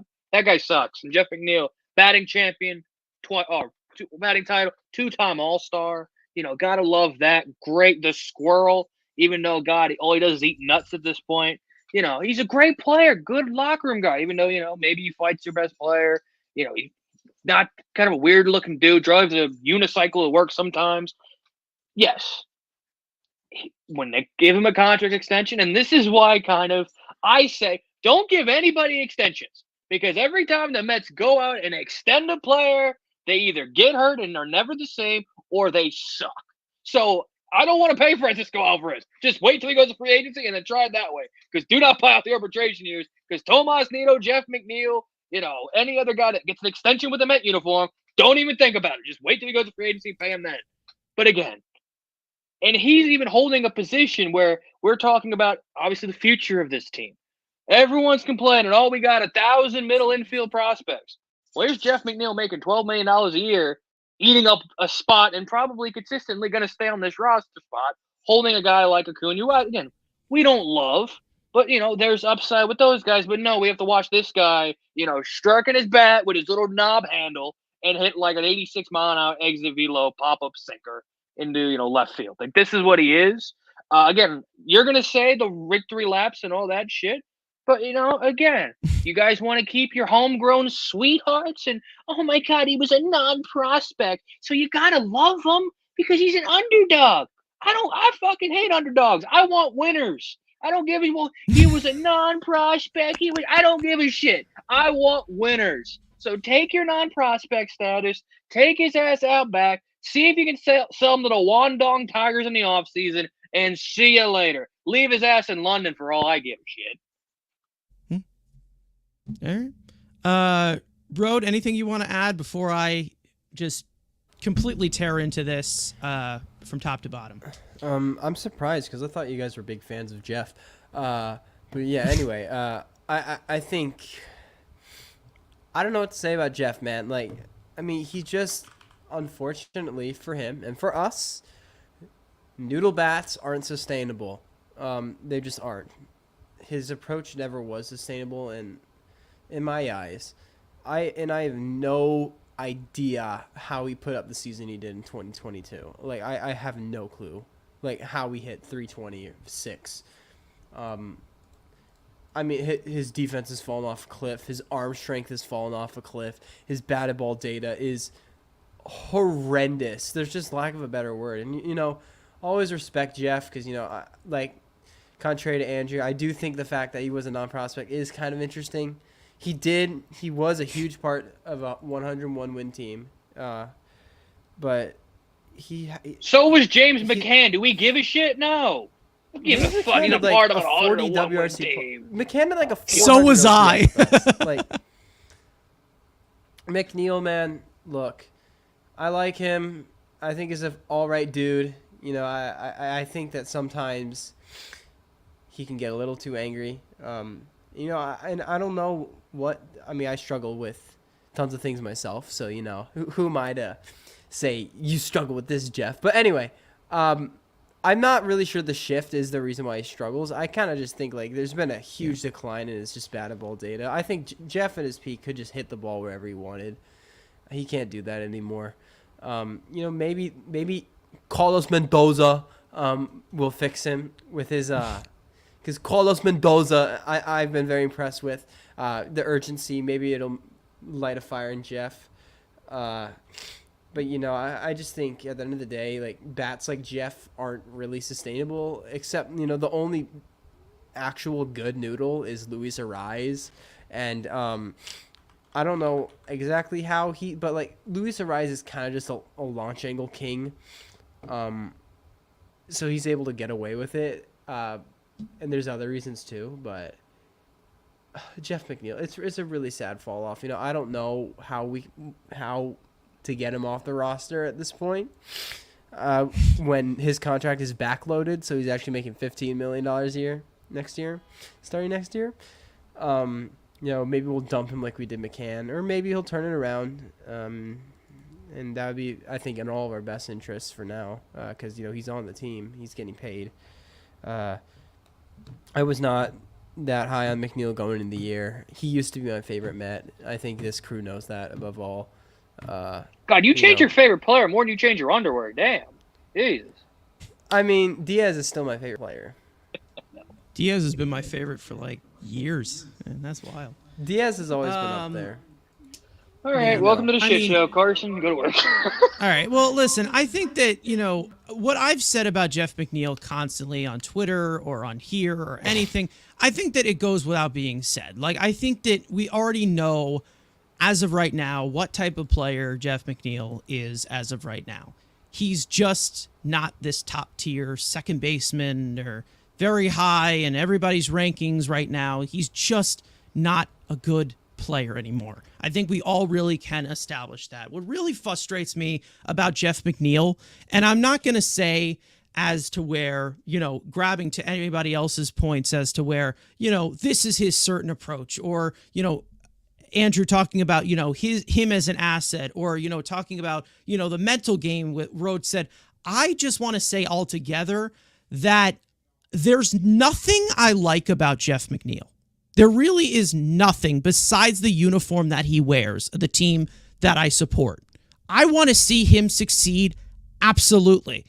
But I don't believe that he's actually going to do that. And I think that, yes, since he was signed to that extension, I'm going to take it to a step further, okay?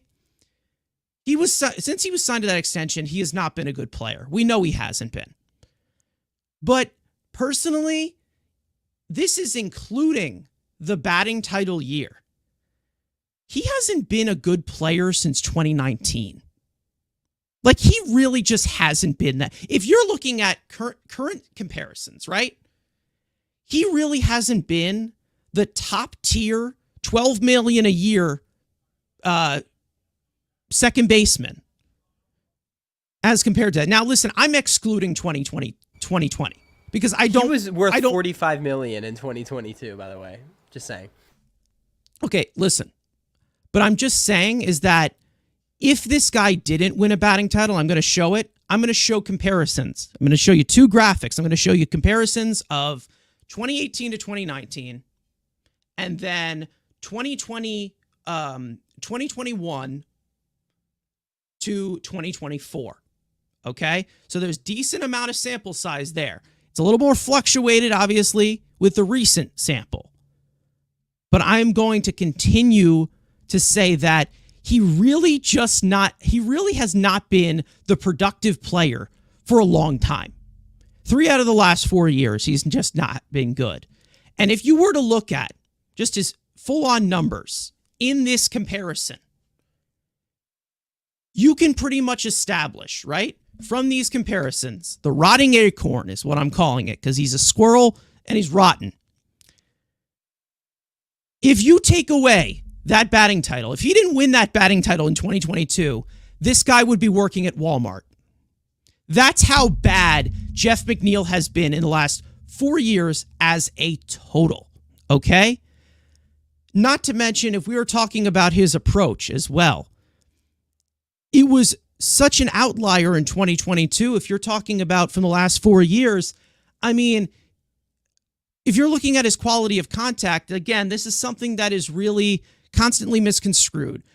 Quality of contact does not just mean strictly exit velocity and hitting home runs. Quality of contact is basically the characteristics of when the ball is put in play. Does he lift it? Does he pull it? Does he hit it hard?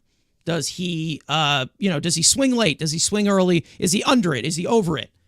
When you look at Jeff McNeil in this comparison, everything is worse. The only thing that's better is the max exit velo, even though the EV90s are the same thing at 90 percentile. 110 miles an hour. Again, that's just a one batted ball sample size, of course. I probably should have put EV90 on here because that just takes up space. He's not hitting the ball. He never really got to the barrel, which is fine, to be honest, but he was still getting a good amount of quality of contact and still overperforming that in 2019. The line drives are down. The fly balls are down. The ground balls are up. The infield flies are way up. Not to mention, pulling line drives is what has continued to make Jeff McNeil a success. Able to hit with balance, hit extra base hits. And now that is all the way down. And this is, again, 23.2% from 18, and this is a bigger sample size comparing it to 2024 in the last 4 years. He's under 20%. I mean, what made him such an effective hitter has really just made him, he's not able to do that anymore. He hasn't been able to do that for a long time. And not to mention, with his age, do you see him possibly doing that ever again? No, you just don't. Not to mention, and this is coming from another side with Jeff McNeil. I have hated this guy's attitude for the last 4 years. I'm sick of him. I really cannot stand every single time, not to mention he never changes as a hitter, right? He's always just been the same guy to do the same thing, never makes these adjustments. Gets pissed off at himself every time, slams his helmet, slams his bat. We've had instances with it with other players on other teams, and Rhys Hoskins. We have had instances with players on the team with Francisco Lindor. Not to mention this whole thing with him buying him a car or whatever after winning the batting title. I mean, is that more of just a PR standpoint of whatever? Because not to mention what I'm going to say, and listen, this sounds a little bit more as conspiracy theorist, obviously, because I'm not in the clubhouse, of course. But when you look at the Mets as smooth as they were this week, small sample again, when you look at the Mets with Jeff McNeil on the field, is it possible that maybe he's just the problem? Like he's one of the main problems as to why he should not be here? I mean, at the end of the day, we've seen problems before with Jeff McNeil. I know they're water under the bridge. It's been a long time. But again, as someone who hasn't really changed on the field in the last 4 years, do we think he's changed off the field as well? I'm not saying he's a bad teammate. I'm not saying he's a bad guy at all. But what I'm saying is the guy's attitude is just disgusting. That's the problem with Jeff McNeil. What frustrates me so much, and not to mention the Mets. This is another problem. The Mets, after these issues that they've had, and I get he won the batting title after this year, they continue to enable it. They've continued to enable this constantly. This behavior of him just constantly getting pissed off. But when we're winning, it seems like he's passionate. When we're not winning, which is most of the time, he just looks like a whiny bitch. At the end of the day, the Mets in 2022, Jeff McNeil won the batting title. Great year, career year for him. So did Luis Ariz. Luis Ariz was with the Twins that year, I believe, right? Yes. He was with the Twins. He was then traded after he won a batting title. And this is not what I'm saying, you can't trade a batting title. This is my argument for that. The Mets went back on that entire trend. They traded, the Twins traded Jeff McNeil. The Twins traded Luis Ariz to the Marlins. What they got back is a really good pitcher in Pablo Lopez. Something that the Mets have really lacked stability in for their rotation. But no, they didn't trade Jeff McNeil because he came off a batting title. He was him again. He was great. I have a question. But then the Mets said, you know what? Let's double down on this. Let's give him a 4-year deal, buy out his arbitration years, and extend him for 4 years. I'm not saying the deal was bad, but again, at that current point of this decision with Jeff McNeil, why? Who was Why playing did they second do that? base? Who was going to play second base? You literally can get a second baseman at a flea market. I mean, if it's going to be Jose, look, he's coming off a batting title. You don't throw Jose Iglesias immediately. So after was a batting Luis title. Ariz, and they still traded his ass. Well, that was a good trade by them. But what I'm saying is that, like, there was no reason to get rid of McNeil after 2022. Like, there was no logic. You weren't even calling for him to get traded, and I know you weren't. So, like, I understand I wasn't calling for him to be Ryder traded, was. but That's again, true. You Again- would have done Getting the the exact fuck same thing outta probably. Like, no, I wouldn't have. I would have let him just continue to play on the rookie deal that he was on. And if he wanted to come back, he wanted to come back. Why are you giving him 4 years? What was the point of that?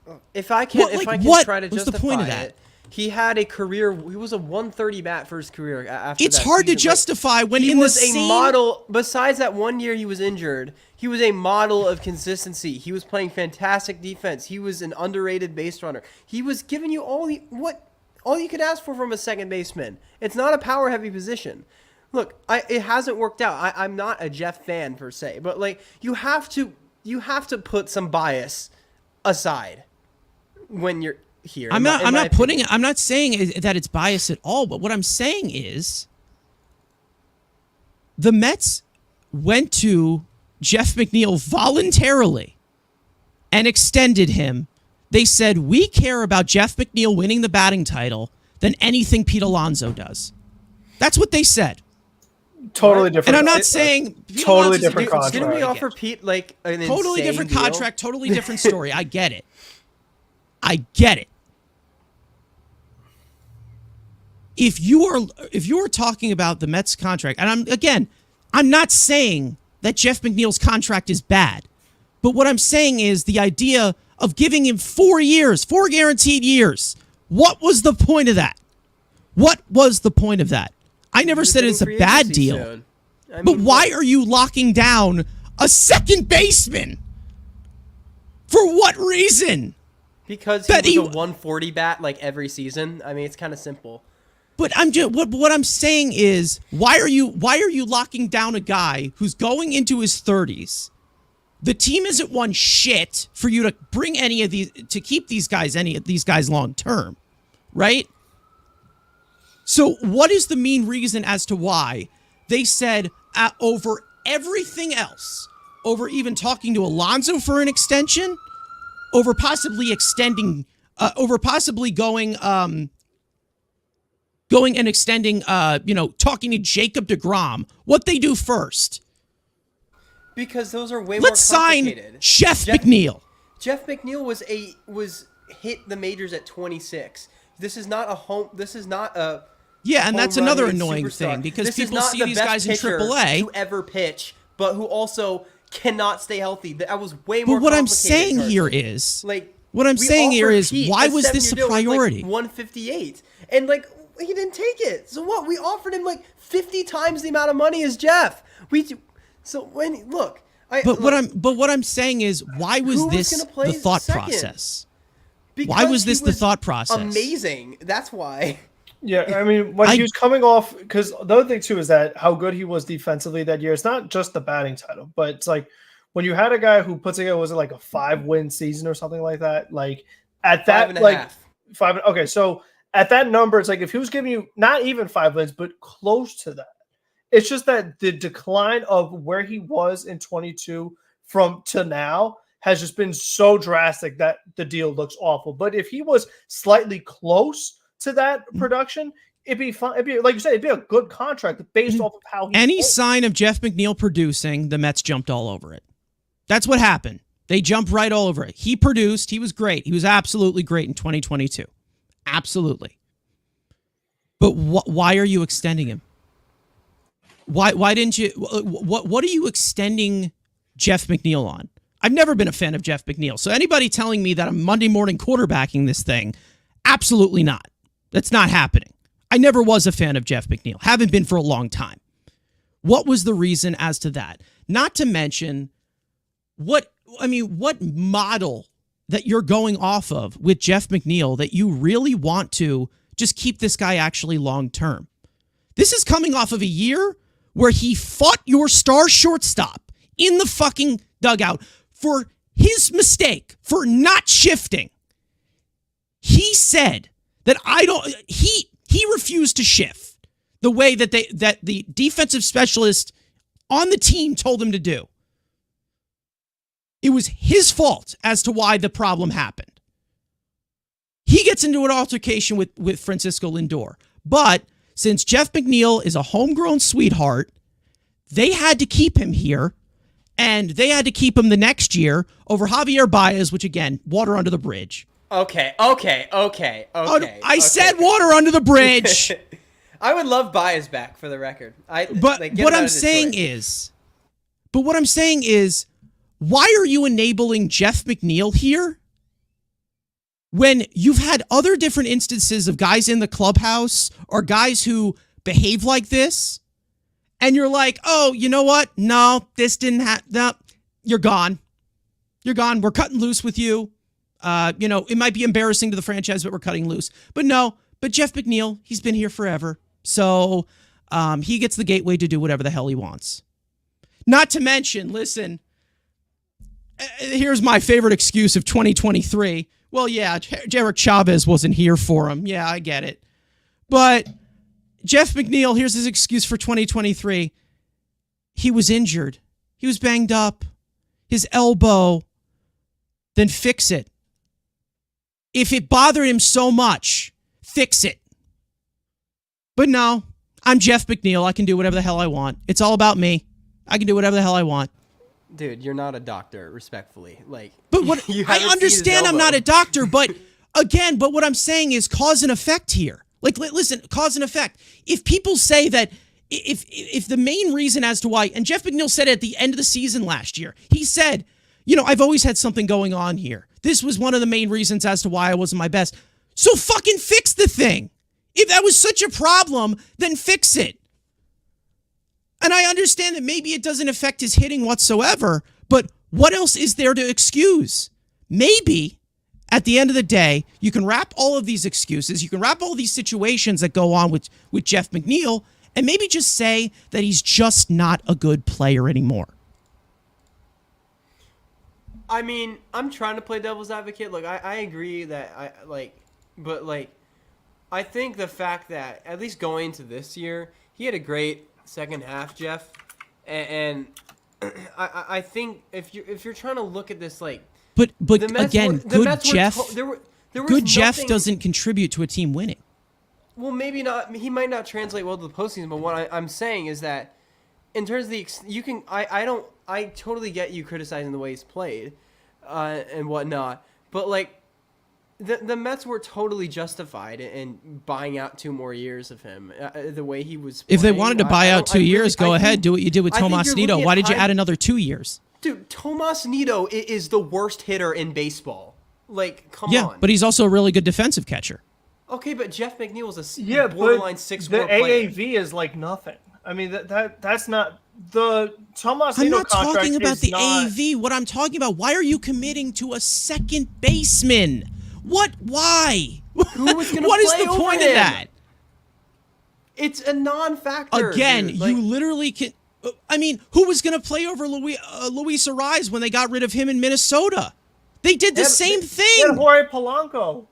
Yeah, they they had already Jorge had Polanco. You literally can bring in anybody on a lower salary, but then you got to give $12 million to this motherfucker. Okay, well, this come on. motherfucker had a 6-WAR season, and I you would don't have give to a replace shit him with what he Jose had. He still Iglesias. doesn't help you win. Why are you He doesn't help screaming, you man? win. Okay, best scenario with Jeff McNeil, right?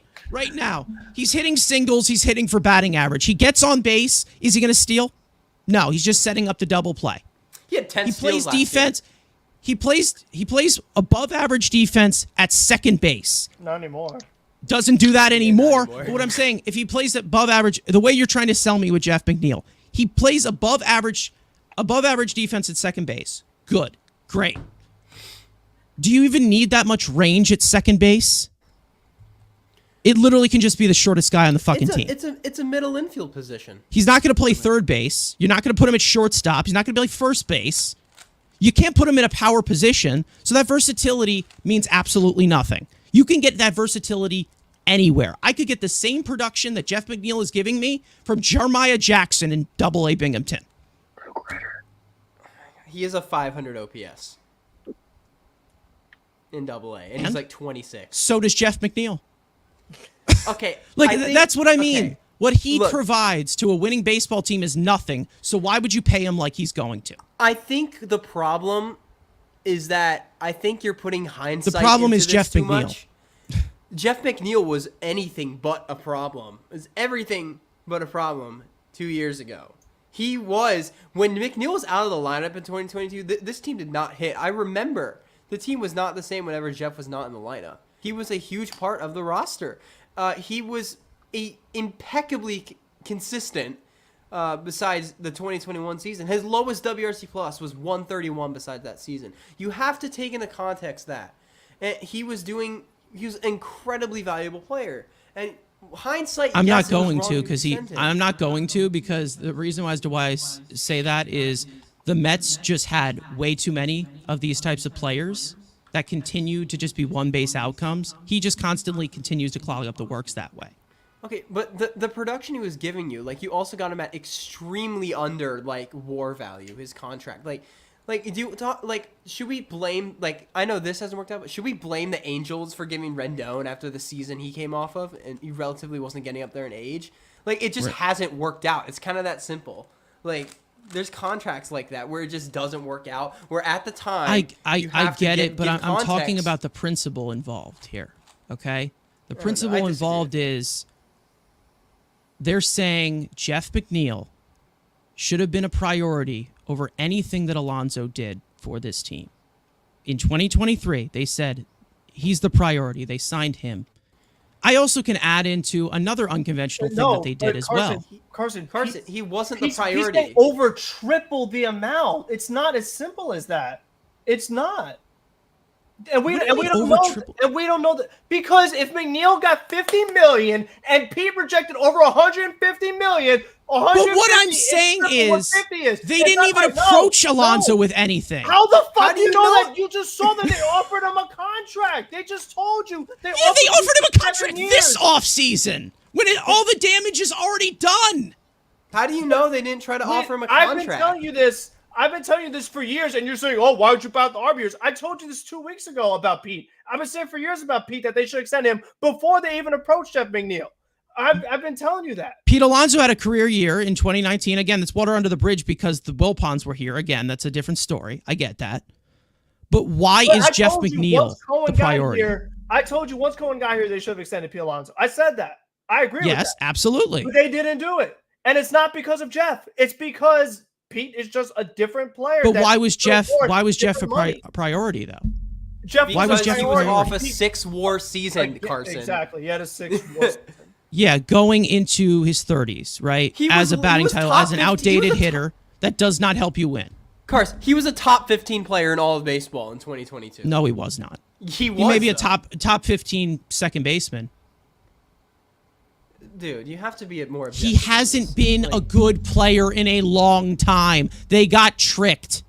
That's what happened. You got tricked.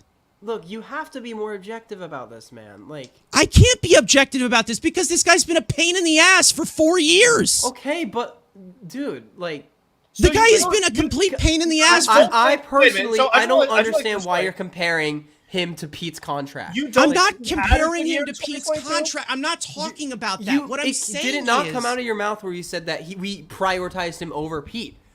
They prioritized him over anything that they could keep long term. They literally prioritized him. We paid Nimmo like 160 whatever million. We paid a reliever $100 million before free agency. Yeah, that's another thing.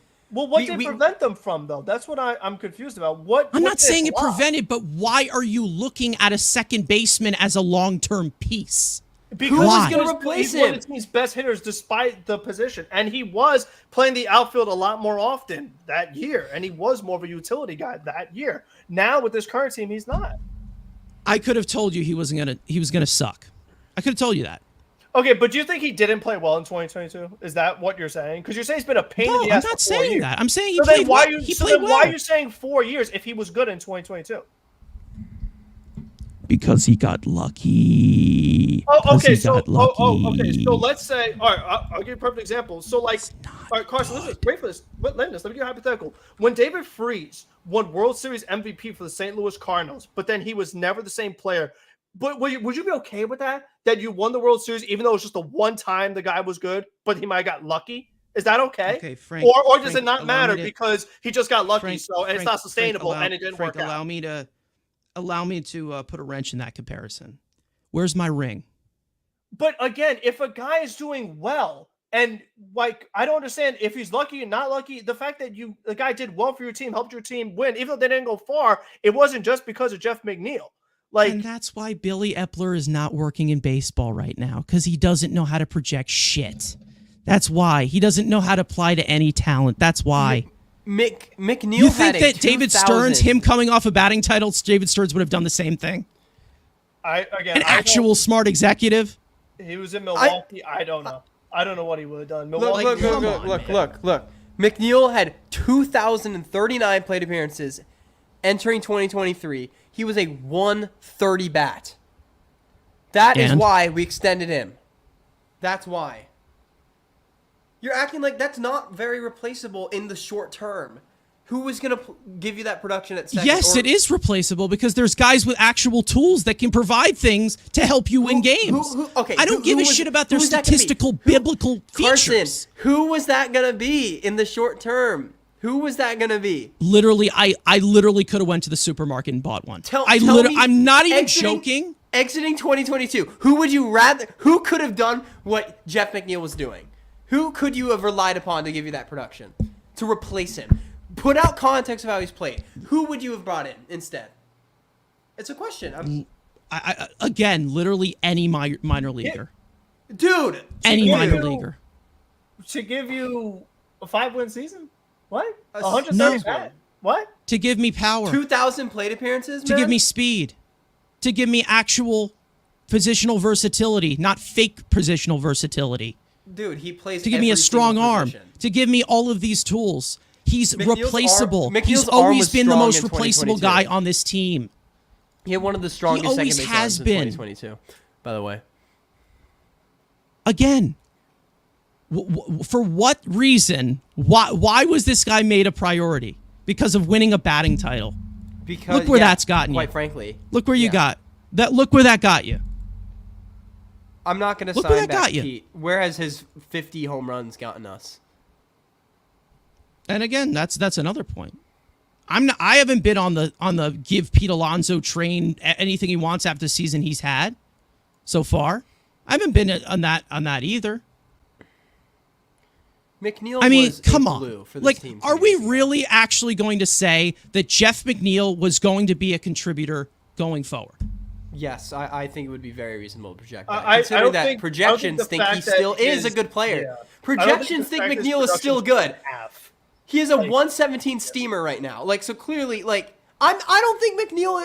Look, I think McNeil has unfortunately regressed. I've made that clear. I was not high on him going to the year, but clearly the Mets and public projections, Mets projections projected him as being a 3+ WAR player. He was almost a 3 WAR player last season. They didn't. And no, they didn't. They saw the batting title, the high batting average, and said, this guy got hits, he'll continue to get hits because he's Jeff McHits and he's a squirrel that looks funny. That's what they did. You're not in the front office, Carson. You have no idea what they were looking at. Then what is the justification for that other than going long-term and looking at it long-term, projecting it farther of the guy has been one of the luckiest hitters in all of baseball?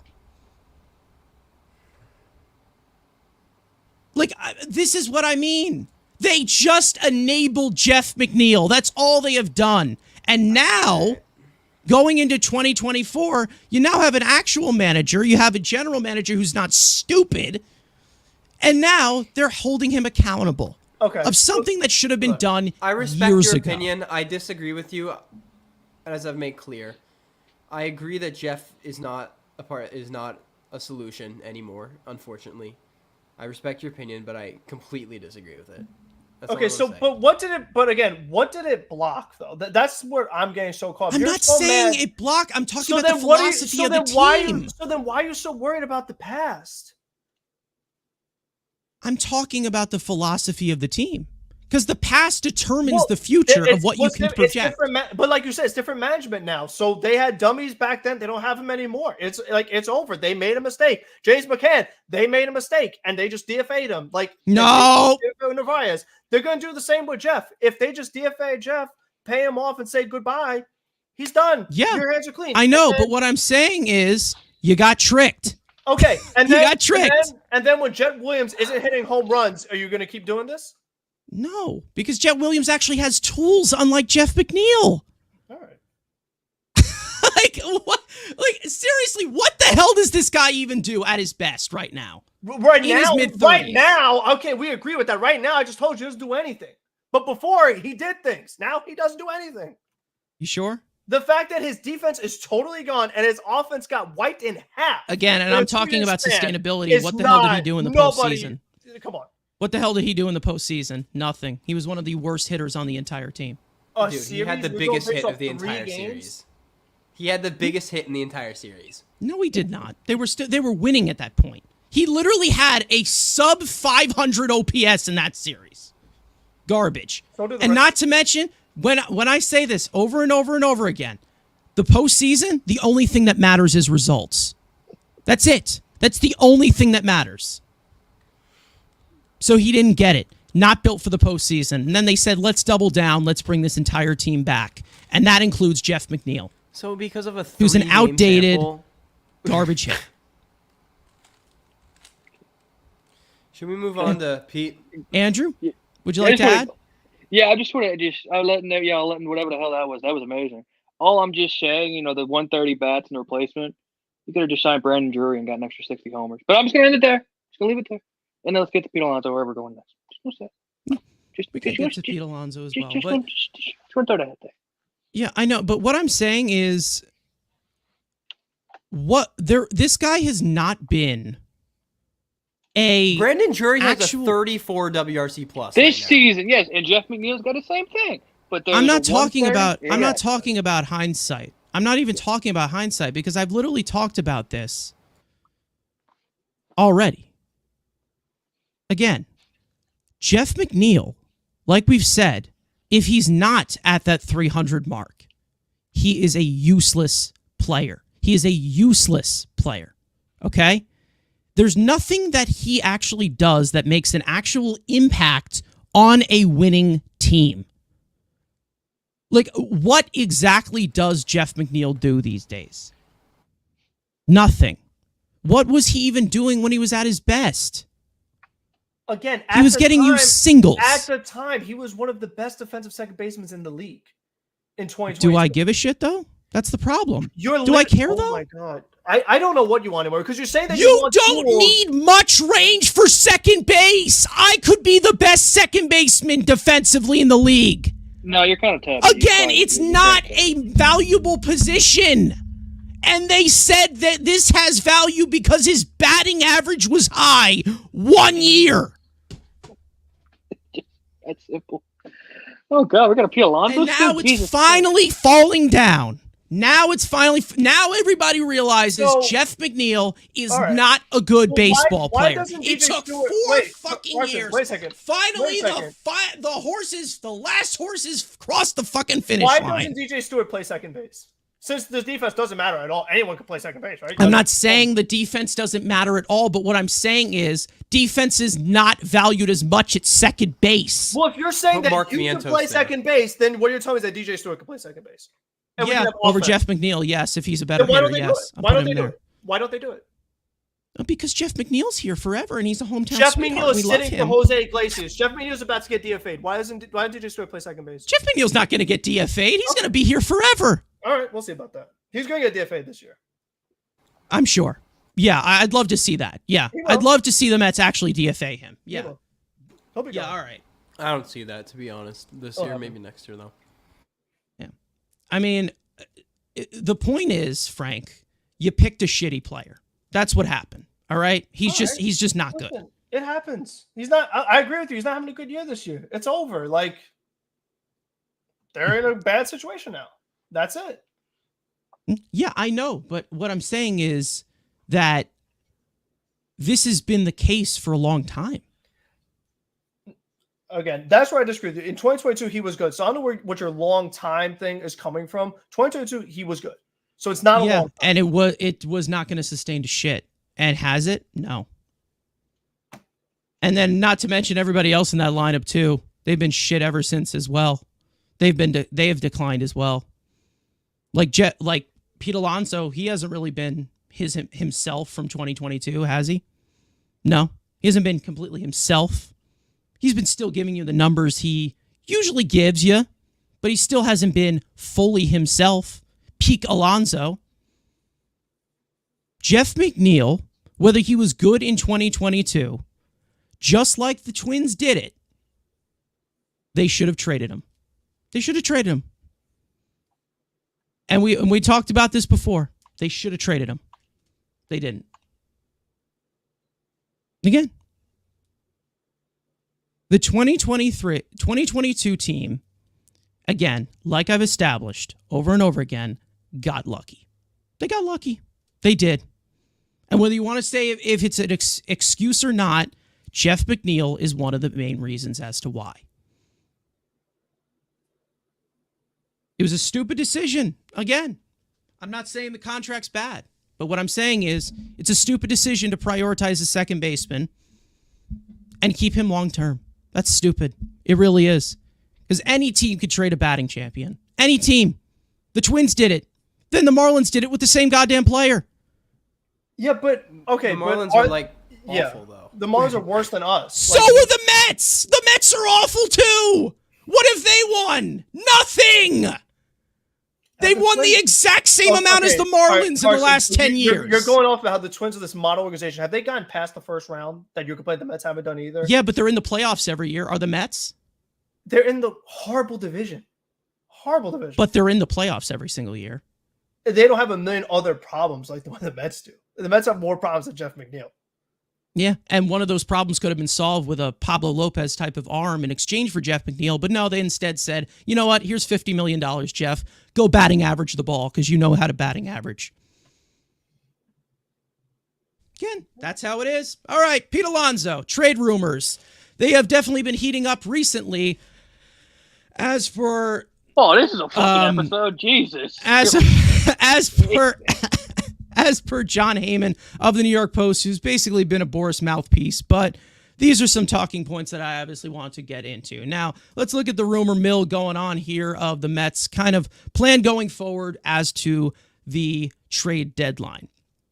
Now, in terms of the Mets' potential trade deadline plans and their possible trade pieces, John Heyman did say that even if they are 4 games out, I do think that they will be sellers, and it's going to be a big sellers market. So I think they're going to do well if they sell. It's not going to be a great sale for the Mets. They have mostly rental players. At this point, you couldn't trade McNeil, and I don't think that you can move Marte. Then there's also the rumors about Pete Alonso as a possibility of him being traded. There is a little bit of a speculation of what the Mets can actually get back for Pete Alonso. Heyman said, and I quote, "They're probably not going to get the great prospects back that some fans probably think they could get back for Alonso if they do trade him. Look at the history of sluggers being traded as rental players. Arizona, JD Martinez, Rizzo with the Yankees. Schwarber did not net that big of a prospect. A rental slugger,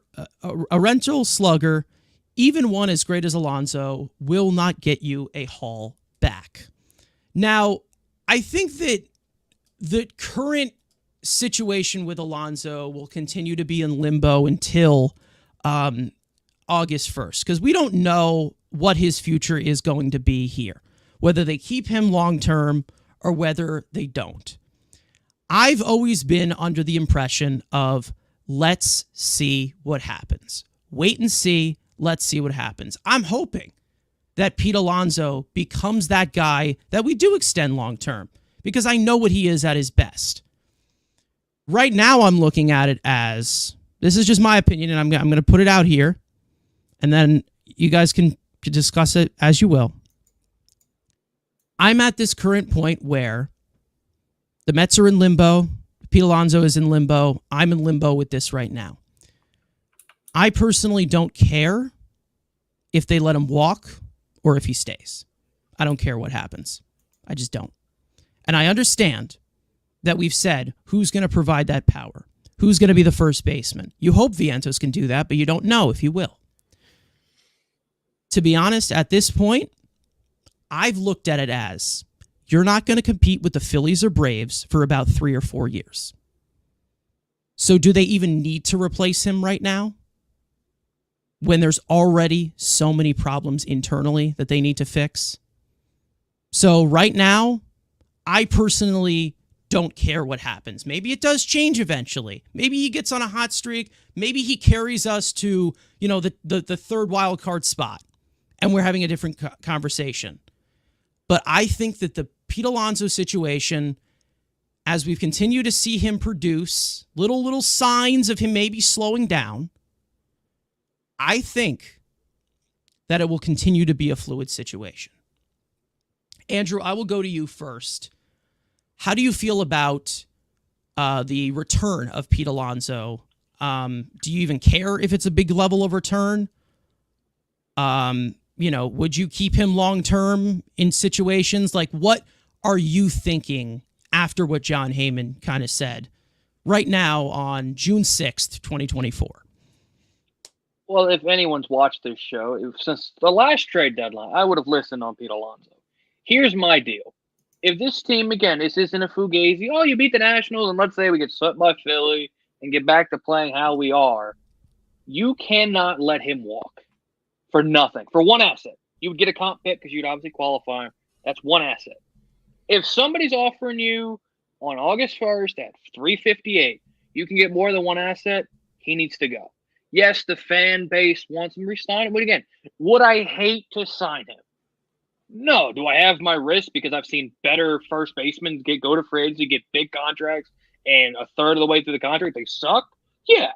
I'm not as willing to go the length. If we get him on like a bridge type 3-4 big AAV, sure, you can stay. I'm not giving you 6-7 years. That ain't fucking happening. Go to Chicago, go to Seattle, go anywhere else. But if this team continues to suck and is out of contention, I don't care. Well, there's only 3 games out of a wild card spot. Shut up. Do what's best for the future of this team and not being one side of like, well, we need to win today. Well, if winning today helps us today and it's going to cost us 2 years from now and there's no plan for the future, and again, you don't hire David Stearns to be like, you know what? We're just going to rush it and do what the Mets always do. We're going to throw prospects at people and be this year's Angels. Being like, well, we're in that mix to maybe make the wild card. Let's burn prospects. And then 2 weeks after the deadline, reality strikes you right back in the nuts. You've burnt out prospect capital and you put all your guys on waivers before September 1st. We cannot be that. And I do not expect David Stearns to be that stupid. Thank you, Artie Moreno, for being an absolute dumbass and you little tiny walk for nothing when you could at least set your future for your franchise back. Again, Alonso's not going to get you this Soto type deal. I've seen some of the mock trades, I don't love them. And some of the teams that I'm interested in, I don't have much interest in their value guys, being kind of San Diego, meaning they've depleted most of their farm. There's a piece or two that I like. But if somebody's willing to give me more than one asset, the Mets need to do what's best for them and not care about, the fans care about the name on the back of the jerseys because real fans, the names on the back can change because all that matters is the name on the front. So if Pete Alonso at 258 or 358 with 4 o'clock, 3 o'clock deadline, and they trade him to Seattle for Hancock and 2 other minor leaguers, it's more than the one asset you get for a draft pick, letting them walk in free agency. All right. Rode, how do you feel about this in terms of the situation with Alonso? Because, I mean, you've definitely been more clear as to where, this team just isn't it. And it's possible that maybe they just need to move on from a lot of pieces, and Alonso being one of them. Yeah, I mean, look, I think Pete can be part of a playoff team for sure. It's just like it's going to come down to the contract. I'd be willing. I think at this rate, Pete's probably going to get a Snell-like deal, which I totally do. I think, Vientos at first, maybe he could thrive in that role, but, I need to see a little more from Vientos. There's some red flags with his launch angle still. I love Vientos. I love the power, but, I'm not quite comfortable slotting him in as our first baseman to replace a guy who's automatic 40-plus homers. I think the Mets would be a lot better with Pete Alonso in the lineup than not. I'm not going anywhere close to that extension that we offered him, and I don't think any of the teams will either, unless he completely turns it on. I don't know. It's gonna be really interesting. I kind of think he's gonna stay. I think we'll probably trade him, but I I think he'll probably be a Met next year, especially with the year he's having. That's what I'm feeling. We'll probably get traded, but we'll re-sign him. And it depends on the contract, of course. And he's a great player. We know at True Talent what Pete can do. I would not be mad if Pete Alonso was in my lineup next year. Yeah. Frank, what do you think about the situation with Alonso? Because I think, day by day, it continues to get closer and closer to that deadline. So we don't know, but, it all depends on day by day with this team winning or losing or winning. Yeah, I mean, it's a tough one. It's just really tough because of just how bad they are as a team total. And just the way I see it is they have a lot, like we talk about even with Juan Soto, it's like there's a lot to fix. They just have a lot of problems. Obviously we just spent a whole hour talking about just how horrible their second base situation is. Third base, again, and that's my thing with the Vientos thing going to first, is that if you move Vientos to first to replace Alonso, then you have a problem at third base. And, it's like maybe Ronnie steps up. I hope so. But it's like, regardless, you not keeping Alonso opens up an additional problem. And it's like, I just don't think they could really afford to get additional problems when they have so much going wrong as it is. I still kind of, hang my hat on, like, he did it in a Mets uniform, and I don't want to take that for granted. I don't just want to say, oh, let me just get some other 30 home run guy and stick him at first base, and they're just going to automatically give me 30 home runs. It just doesn't happen like that. We talked about this, like one of the hardest parts to possibly do it, and he's done it inconsistently. Not just 30 home runs, but for the most part, 40 home runs. And even though, again, like I say, people think he's so bad this year, he's still projected for over 30 home runs this season. And just in general, like, a lot of people are having really bad years. And, Pete Alonso's idol, Paul Goldschmidt. Pete Alonso is really outplaying him big time this year. And Goldschmidt's older. He's at the end of that deal. And the way I see it is that, like, if you gave Pete 7 years, he would be around that age that Goldschmidt's at now when that deal expires. So it's like, and again, Pete Alonso was never the full caliber, full package like Goldschmidt was with the defense, with the OPS above 900. So he was never Goldschmidt per se, but there is a path where you can sign a 30-year-old first baseman to a multi-year deal, and they still are productive and effective. Maybe not their best years, but they still can help you. And again, I just think this team needs all the help it could get. And I don't know, like, I would hope that maybe for once they could get creative with a contract, with the deferred payments, with anything, with something, because when I look at the Mets books, I don't see a single dollar that's moved elsewhere. Everybody, other than like Diaz a little bit, everyone else is like baseline. Like Lindor, it's 34 million is 34 million. Sean Manaea, like 13 million is 13 million. McNeil, whatever, 15 million, 15. Like, everyone is exactly that. Like, there's no creative contract that are team friendly. Like, Marte's money is like exact. Like, if they could just do something creative to where it still gives you flexibility to add those other pieces because of the additional problems this team has, then sure, go for it. But if some team offers like over 200 million, if they offer him 10 years or something like that, I can't sign off on. Like, at some point you got to be realistic. Like, unfortunately, like, this is that kind of situation where I kind of put like a line in the sand where I'm like, you know what, maybe I'll give you around like 7 years, like not too far off from what they offered him. You know what I mean? Like around 6 to 7 years of 25 million. That's about it. That's about all I could do.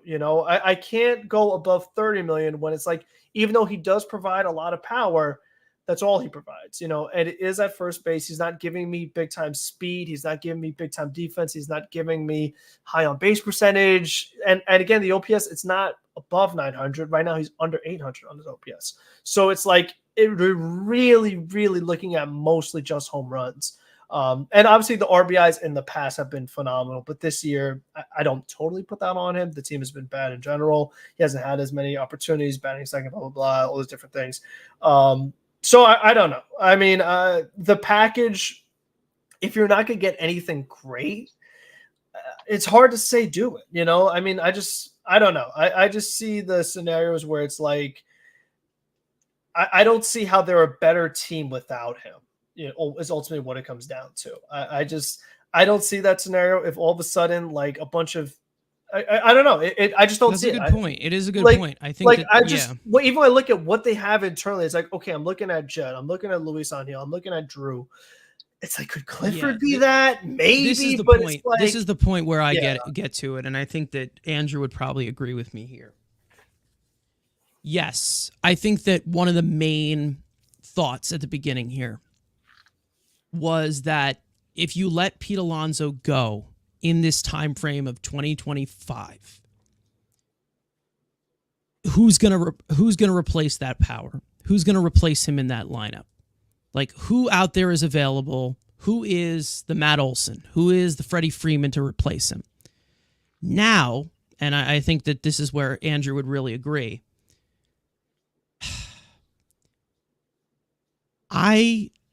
At the pace they're going, which is 71 wins, they don't turn it around.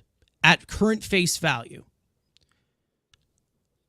I don't feel the need to waste more of Pete Alonso's career of him here in 2025. And listen, there's a possibility. Maybe we get Soto, maybe we get Santander, maybe we get Fried or Burns. But what I'm saying is, right now, with the Mets internally, there's way more bigger issues than what do we pay Pete Alonso. That's how I kind of look at it, because again, I want Pete Alonso to be the guy. But if this team's just going to continue to lose, they got to give into it eventually and build it from the bottom up. You know, I don't think that, you know, keeping Pete long term is going to help the team in 3 years. Like, I don't see that. And that's how I'm kind of looking at it. I'm not looking at right now at the pace that they've been going. I haven't been looking at 2025 as we're going to compete. I'm looking at 2027. Maybe they're good. 2028. Maybe they're good. And I know that may be really tough for a lot of Mets fans to hear, but there's so many internal issues they got to fix that they just can't go right to the external and fix it automatically at the top, you know? Or you're just doing what Billy Epler did. Throw money at a problem, and then you're looking That's at... what I mean. Again, we love Anthony Santander. There's a lot of... Again, and I love it. I would love to have him on here. Absolutely. But is that going to fix anything? Like, that's the problem. This class is good. It's a very good class. But again, we could be sitting in a situation where, like, yes, they throw a shit ton of money. Let's say Bregman and, you know, fill your money. You know, maybe they go cheap or whatever. They do kind of the Canna, Marte, Escobar, find guys, fill holes. You get a 100-win team, and again, we're still having this conversation 3 years from now where this team needs to be rebuilt from the foundation, and that's why you hired David Stearns. You could have hired some, you know, retread to say, you know what, come in, trade the prospects. You could have traded Acuna, Gilbert, had a GM come in, go make a blockbuster trade in the offseason, and go out. But what did you do? You got a guy who knows how to build a culture and a foundation. And yes, are the Milwaukee Brewers this juggernaut? Hell no. But are the Milwaukee Brewers always contending for the National League Central every year? They're first place again this year. Like, and it doesn't happen every year. And you know, and this wasn't like, oh, 1 year they just went out and they pissed a ton of money. No, they drafted, developed, and then they added externally the Yelich's. This year they added Hoskins externally. They have Alvarez, and that's about it. We hope Ronnie. We hope two or three of these prospects. This comes from the hometown sweetheart type of thing with a lot of Mets fans. I think that really Carson, comes can from. I ask you something? I don't think I've ever asked you this question. Were you like, let's say the year is whatever the year is. Would you even extended David Wright? Would you have given David Wright his contract, knowing that the Mets were going to be awful going forward? Ooh, that's a. By the time the Mets were good, David was done. I'll even put DeGrom the first time. Put DeGrom's first extension. I think in that current situation, yes, because he was the only thing you had. But right now, the Mets, again, by the way, the Mets, maybe Pete Alonso is the only thing that they have. but they have the resources to get better. They didn't at that point. And that's what I'm looking at long term. I want to build a sustainable winner here. I want to be in the playoffs every single year. I don't want to make this every 10 years. Maybe we're here. We have Sproat, Senga, Scott. We'll have Sevi back next year. We'll have a fifth starter. Soto, Robert. It's a lot of ifs. Nimmo, Tired Lindor, of the ifs. Heat, Yeah, A lot of Vientos. ifs. Lots of ifs. Yeah, We're the I don't know. eighth best offense in baseball. That's all I'll say. That's all I'm saying. It's tough because it's like they I don't know. It's just with what they have. Because I think you're looking at it as I want to compete in 2025. We're not. No, looking at it's that. not even. I'm It's not. It's not just 25. But what I'm looking But like at is in that, terms of the guys who want to keep Pete Alonso, because yes, I agree with that. I agree with that 100%. If you want to compete in 2025, you keep Alonso because who are you going to replace him with? No. I don't see Pete being. I don't see the best campaign in 25, like big time campaign. Like we're talking about going back to the World Series. I don't see that in 25. But I just like with what they have, they shouldn't be this bad. You know what I mean? Like they can't. They can't be a 71 win team. Like If that's we just why is close that a games problem? 'Cause normally, there's if issues we from close the games ground up. normally, I know, but what I'm 500. saying is Like, that I just what's bothering me is that let's say they just full on sell. Like let's say they trade JD Martinez, they trade Severino, they trade Manaea. Like let's say everybody goes. The team is going to be awful and they're going to have a bad season. But I'm like, is that They're awful regardless, though. But I know. But I'm saying is that are they actually that bad? Where it's like we talk about like with Juan Soto. Like, okay, what's your record with Juan Soto versus without Juan Soto? And it's like if you're a 70-win team and you're nowhere close, then having Pete doesn't really matter because you're still nowhere close. But I just think that you still have the upside of them getting better. At the though, end of the 'cause they're season, younger. we're not going to get an actual like indication of okay, this is how far or close the Mets were from actually being in a wild card race. Because they're going to have a totally different team. That's not good. That's not the correct team. And like we've said, you've done it without They've Alvarez. done too much damage at this here's point, the thing, though. you know? You've done it without Alvarez. You've done it without Senga. You've basically done it without Diaz. Like it's You're holding just on to the hope of that, though. Again, but it's what just I'm holding saying, on. What I'm saying is that it's this, just not know? a fair evaluation of Pete Alonso being like, oh well, the team is It this isn't. bad with you here. Like that's just not fair to him. It isn't, but that's been the case. Like it's just been the case. They've been a futility organization for 40 plus years. Oh, for sure. And they got to get out of it. It has nothing to do with Pete Alonso. Again, I'd love to keep him here long term. I'd love for him to be the guy. But if they're not winning, they're not winning. It's just at one point you just got to strip this thing from the bottom up. Okay, but you would trade Lindor though, correct? What are your thoughts on that? If that's not if a tradable Lindor, contract. Okay, if Lindor says he wants out with them rebuilding, no, so I didn't be say it. that. I didn't say that. What you're telling me is that you would rather not keep Pete Alonso, totally blow it up, totally rebuild, be bad for a few years. Are you keeping Francisco Lindor? I know a certain. You kind of have to. You're kind of tied into him. There's nothing like you can really do, you know. Video coming soon around the trade deadline. And not to mention, shut up. Not to mention, if the Mets actually were to trade Lindor, that would obviously be by his measure. He would obviously say, "Okay, you know what? I'm not liking where this is going." What I'm saying is Let's that move on. if I give Lindor a 10-year deal, why the heck would I be paying him max money when by the time we're good again, he's on the decline? You're going to be paying him no matter what if he's still on this contract or ever. Because if you do trade him, you're going to be paying a portion of that. He's not tradable. You're absolutely going to be playing a so portion. like, But he is like but not wait a minute. tradable. Wait a minute. What I've heard is that even though the batting average isn't good, he's still giving me 5-win seasons. He's still a 120, 130 bat. He's not that far off from Cleveland. So then why you're taking that much of the contract, even though he's not that far off from Cleveland Lindor? Really? Consistent 5-win player, I have to pay that much of it to move it? It's not that you have to pay off so much. You with that type of AAV, like I said, $34 million. There's only 2 to 3 teams taking that. Even if they want to take it full on, there's only one. Well, yeah, I mean, so you take half the league, and think about it. Look at all the contenders. The Phillies don't need a shortstop. no. You look at the Yankees; they got Volpe. They don't need a shortstop, and that's a big market team that would take it. It's one team in LA to move their superstar off a shortstop. That's the only team that can potentially get that deal done. If you ask out, which another thing, which I was looking the contract up, as of right now, he's got a 15 no trade clause. After next season, it becomes a full no move. So if this discussion needs to be happening, the Mets need to do it kind of now.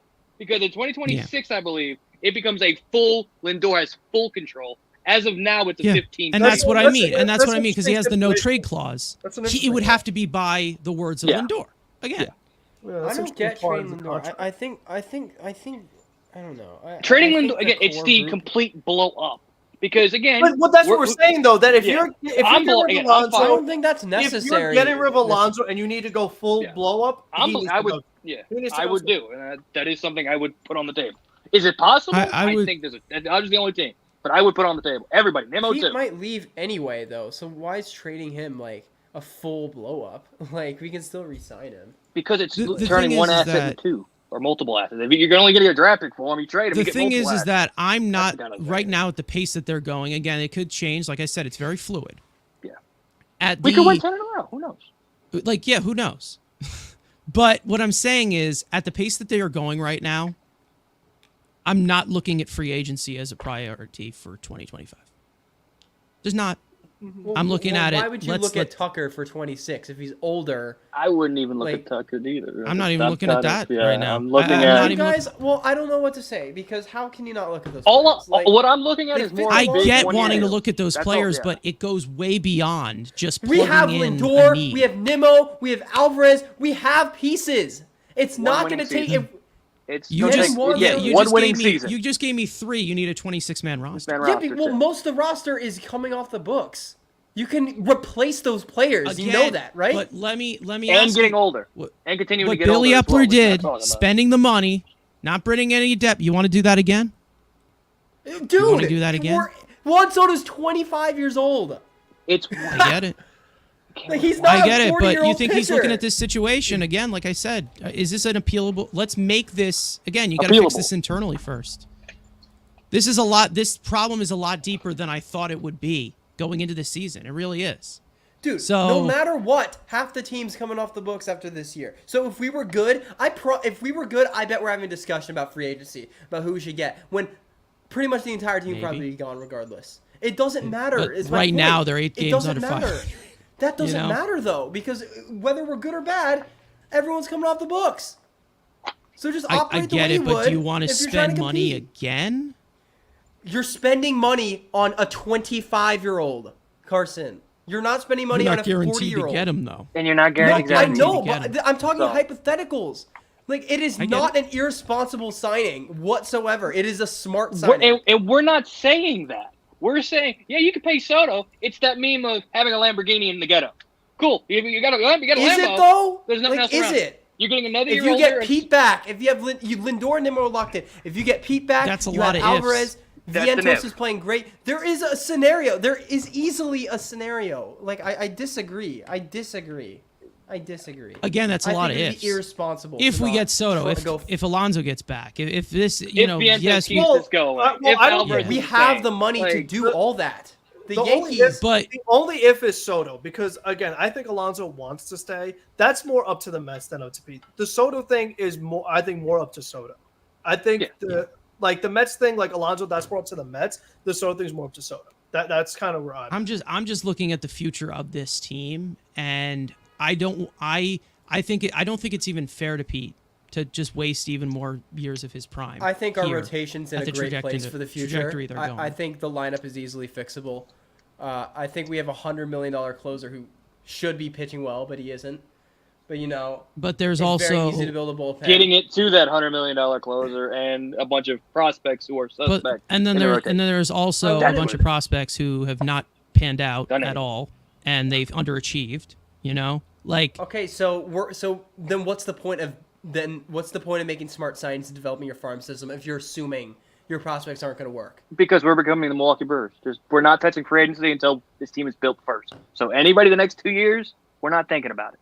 We are building from within, and then we can add. and it sucks, but that piece. they've shit That that bed. They've Exactly. shit the They bed did that that. way. I disagree. They made their I bed think that that's way. ridiculous. okay, but You know.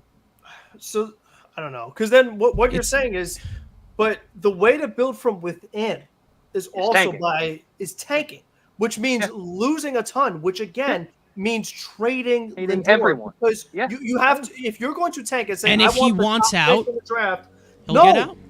But No, I don't, because again, yeah. what you're going to do is you're going to find yourself stuck in the middle where Yeah. you are right now. Like you're kind of near 500, so you're never going to get that top 5 pick. Like you're not going to get Paul. Well, you Stevens. got the low. I mean, You're now like, with the lot. It doesn't matter about draft pick. It's either you draft well, you draft well. It doesn't matter. Then how are you building from within if you're not getting? Where are you getting the top prospects from? Like where are you getting the quality young pieces from? There's I'm a willing to blow it. lot I of think- talent I think that comes out of Carson's high hanging on. school and I'm and willing to blow college. this shit completely. It's always a fucking deep smithereens. draft. It's always a hanging deep on. draft. Mm, And then you not also always. have those pieces you could get back for a lot of these guys that you have right now. But what I'm saying is they just need a bunch of cost controllable pieces here. But they need it just to build that sustainable winner. but And what I'm saying again, is that, like, if we they have- want to go to that extreme again, Like who we have knows? decent pieces, but we don't have like top 5 prospect pieces that we're getting back. I get in it. return. Yeah. That's the other. why don't we problem. develop them into that and actually like, build from within? These guys And aren't get that that far better. away from the MLB though. Like the timeline of the prospects fits with free agency, Yeah. and the guys. And who are they already actually gonna guaranteed pan be out, locked though? in. Well, we have to play them With this What's player the, development, Well, are you just not going to the try? Well, are you Carson, not going to try? But that's what's going against is that you're saying with this player development, but then you're telling me build from within. Yeah. How are you going to do it? because there are a bunch of people that have not been hired by Stearns. You Well, then gotta they let kept Stearns they- do his job. Well, then when's he going to fire everyone and get new people in? in the offseason. Well, he's like we've said, this is an evaluation year. This is a transition year. Regardless, So Stearns I'm has gonna never been guess. the best Stearns has never been the best hitting development person anyway. That I will say, yeah. The Like- Milwaukee hasn't really developed that. I will say that. They hit homers, but I don't know. I guess they got Yelich The- for a while. But From a trade, Contreras Yeah. from a Trade, trade, trade. Adames They from a unlocked- trade. Like where's Again. that homegrown Brewer hitter? you're right. It is true. I get it. But I'm just saying the player development, if he can bring the right guys in with the resources that he has, it'll be a lot better. And again, this stinks. I get it. But you've built up this crap for so long. You can't avoid this thing anymore. Because like I've said, what was it, 2 episodes ago, they can't survive like this anymore.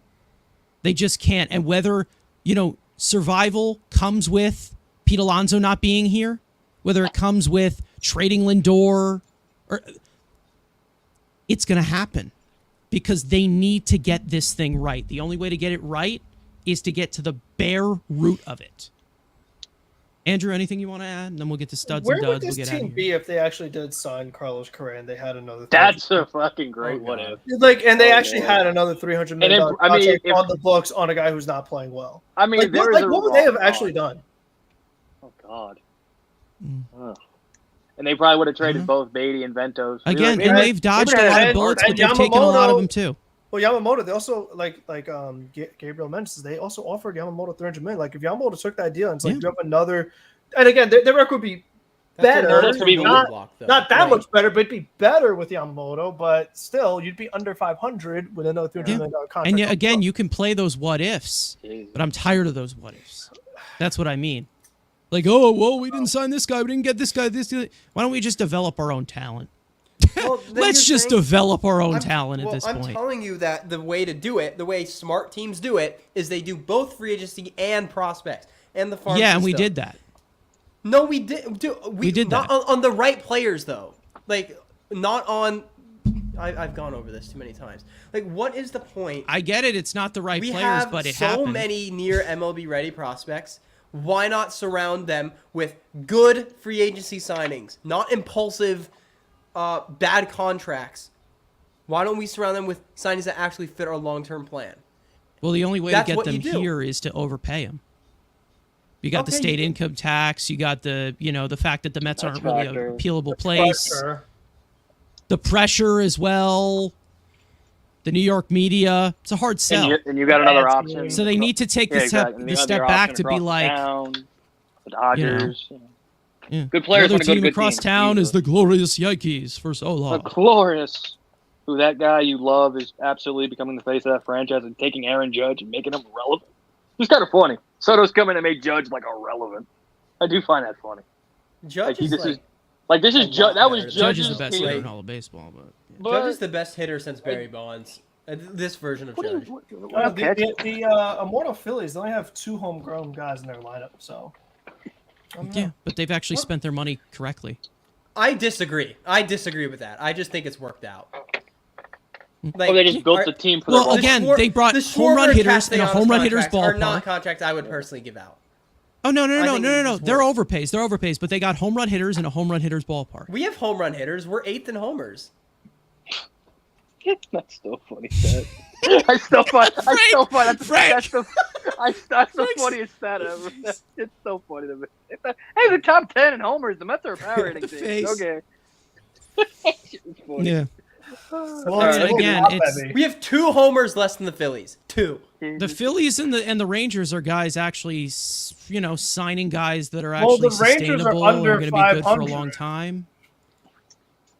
Well, the Rangers got a ring. They're very hurt, but the Rangers got themselves a ring, so we don't give a fuck. I would Kiss say the ring. Rangers. I would argue the Rangers haven't made the smartest signings either in recent years. Actually, they got a ring. Smartest moves. They got a ring, but signed a better. They did make enough good moves to.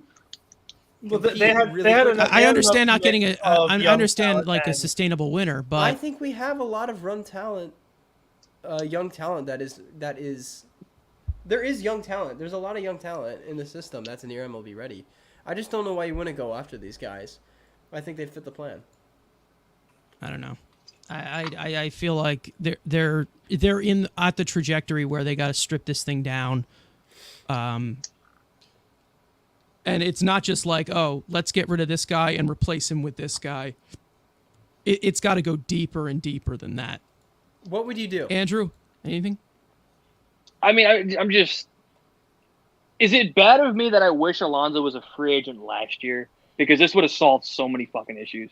If this decision had to have been made, Stearns comes in, okay, Alonso's a free agent, you bring Stearns in, and then he could have done his thing from the jump. This big cloud of Alonso that he's gonna. It's almost a Mookie Betts situation where you're trading a fan favorite, and this is gonna be on him. He lets Alonso walk, and let's say he goes to Seattle or somewhere, and he goes and wins 2 World Series somewhere else and still hits 500 homers. That's gonna be on him. So part of me again wishes this kind of was behind us, but this is the cards we're dealt. And we maybe the Mets are the Cleveland Indians of Major League. We got, we're on a win. We got 3 in a row. That's a winning streak. Let's go beat Philly in London. Then we'll come back. We'll win about 9 in a row. And we'll still be like 7 behind the Braves. It's been established that a team wins a World Series. It's not stars that are the top heavy. It's just been you need a team.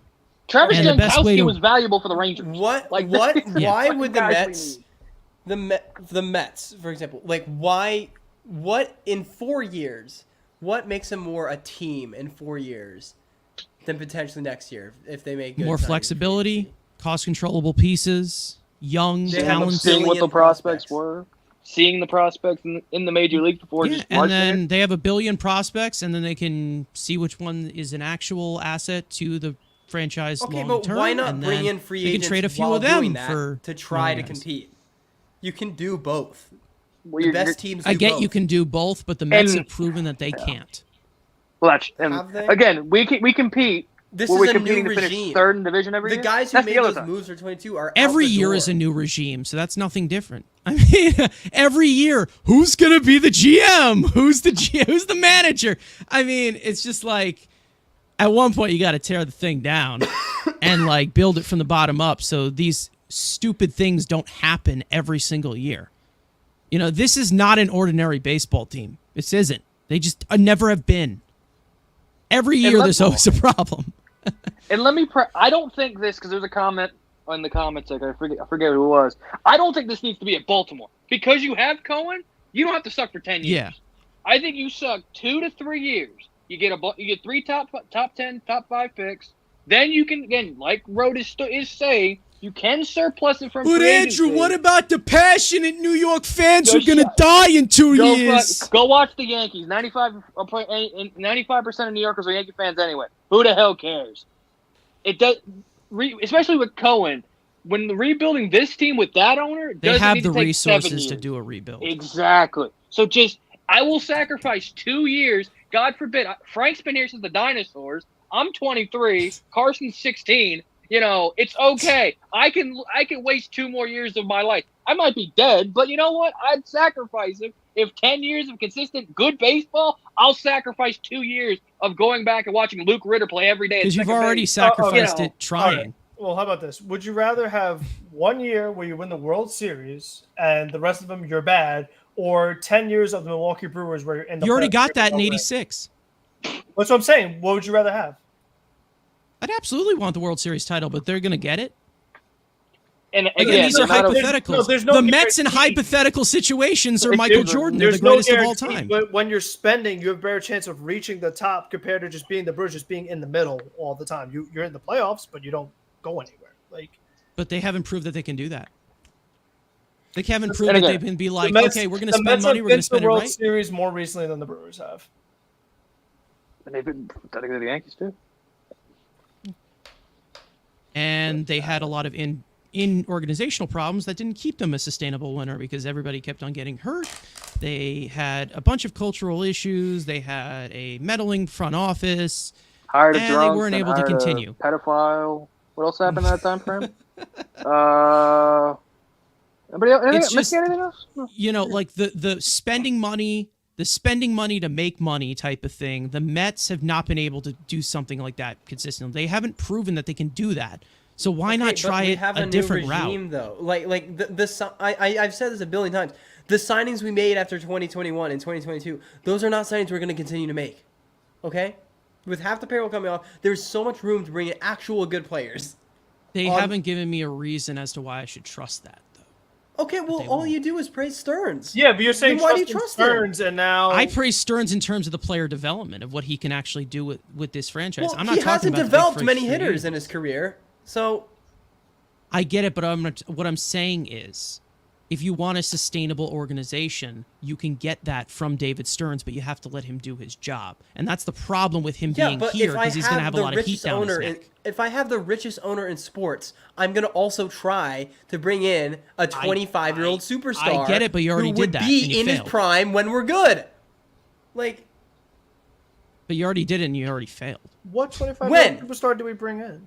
dude, the only No, but superstar what the I'm Mets saying have is ever spending had. money. Like, arguably, one of the, like, besides, you know, there's the good ends. In, like, recent Mets history, the only superstar the Mets have ever had is Jacob deGrom, and he never played. The And Mets this have is a point. never This is a had an point. MVP. The Mets have, And this like, is a point. Again, this is a point. The Mets haven't won anything, like, for a long time.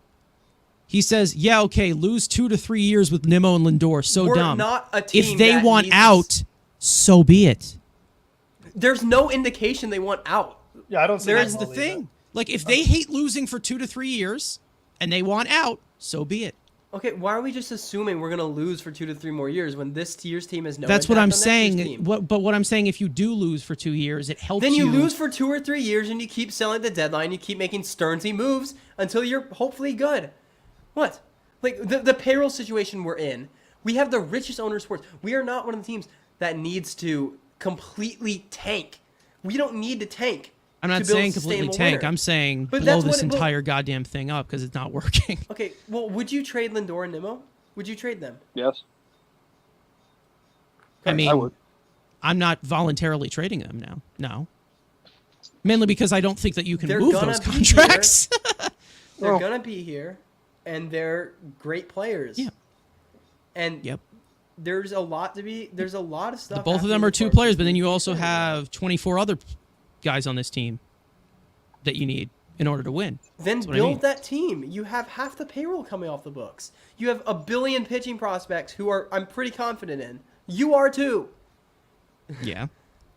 So why I'm not? try to confident in them, but I got to see them perform first. Again, but it's just Why would we sacrifice that? Why would we flip that off for not bringing in a star? Why don't we do both? because it's nothing different. It is There's nothing different, though. The caliber of free agents that are going to be on the market, the Mets have an opportunity to sign players that actually fit the team. The Mets are such a mess internally, okay? That if Juan Soto comes in here, he's still going to be good, but he's going to underperform 100%. That is just such. That would be the Mets thing. That It's not even a narrative at this point. I'm just saying that it's constantly become a trend with this organization internally that there's going to just be something Like who? that he just becomes underwhelming. Luis Severino's having one of the best years of his career. It's a I'm not one-year talking about deal. pitching. And he's a Pitching bum, again. relax. Pitching is different. I'm talking about hitters. I mean, what hitter has come in here and actually sustained a big career through free agency? JD Martinez has been pretty great. Pete Alonso's Yeah, 40-year-old but he's DA. here for 1 year. Lindor He's not going to be here great. forever. Nimmo's You been know? pretty great. Nemo's homegrown. Nimmo was a homegrown piece. Yeah, but he's still here. We developed him. That's not Yeah. the question you're asking. You're asking external I'm saying superstars. a guy who comes here through Yeah. free agency and it was good for multiple years. But, Curtis and Granderson, maybe? Beltran's Beltran's probably Granderson, the last one? Yeah. Granderson, that's a good one. Yeah, you can say Granderson. But he's not a superstar. He's a good That was player, 9 years but- ago. Yeah, but the Mets have never signed a superstar. Oh, that would be Because no one wants to come here. nobody wants to come.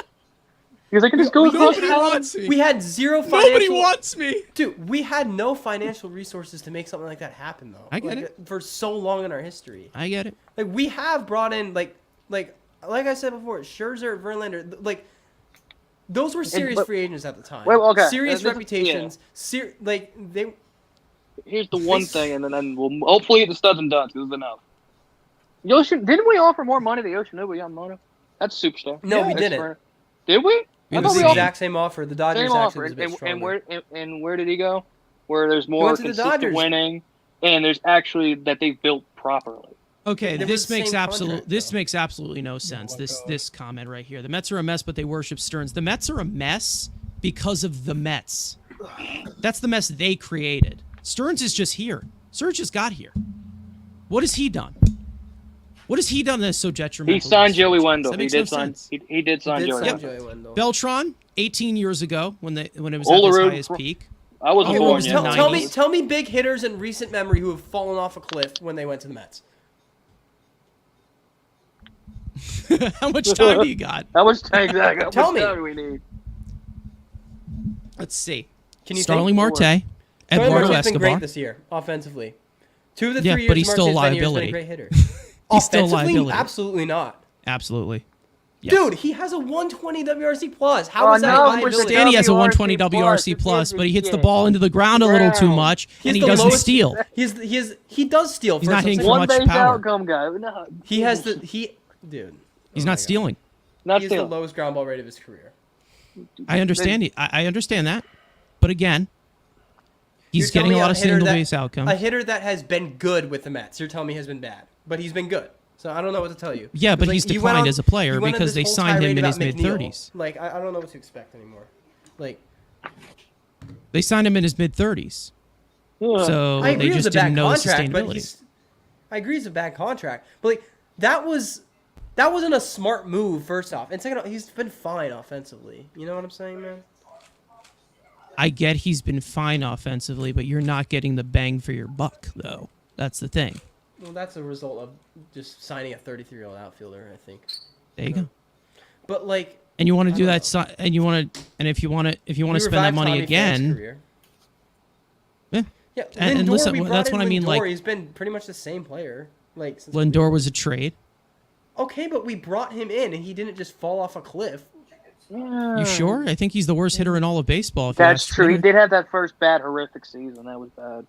And he hasn't hit 300, so he hit like Yeah, 280 Frank, what's consistently up? with Cleveland. Yeah, he did. Yeah, he did. That's true. Yeah, we don't, That's we don't not lie. true. He had, He's no, terrible. that's not true. He had better years as He's not not- a he's Met not than a good. Met. Escobar's No, first. it's not- He's no, the Mets. He was not that he's great, but he had better years before he was a Met. He had 100. No, he was good in 118 RBI. 2019, which was the juice Yeah, ball era. no, He exactly. What I'm wasn't saying is good. that he had better years before that. Sentence. It's actually the other way around, but okay.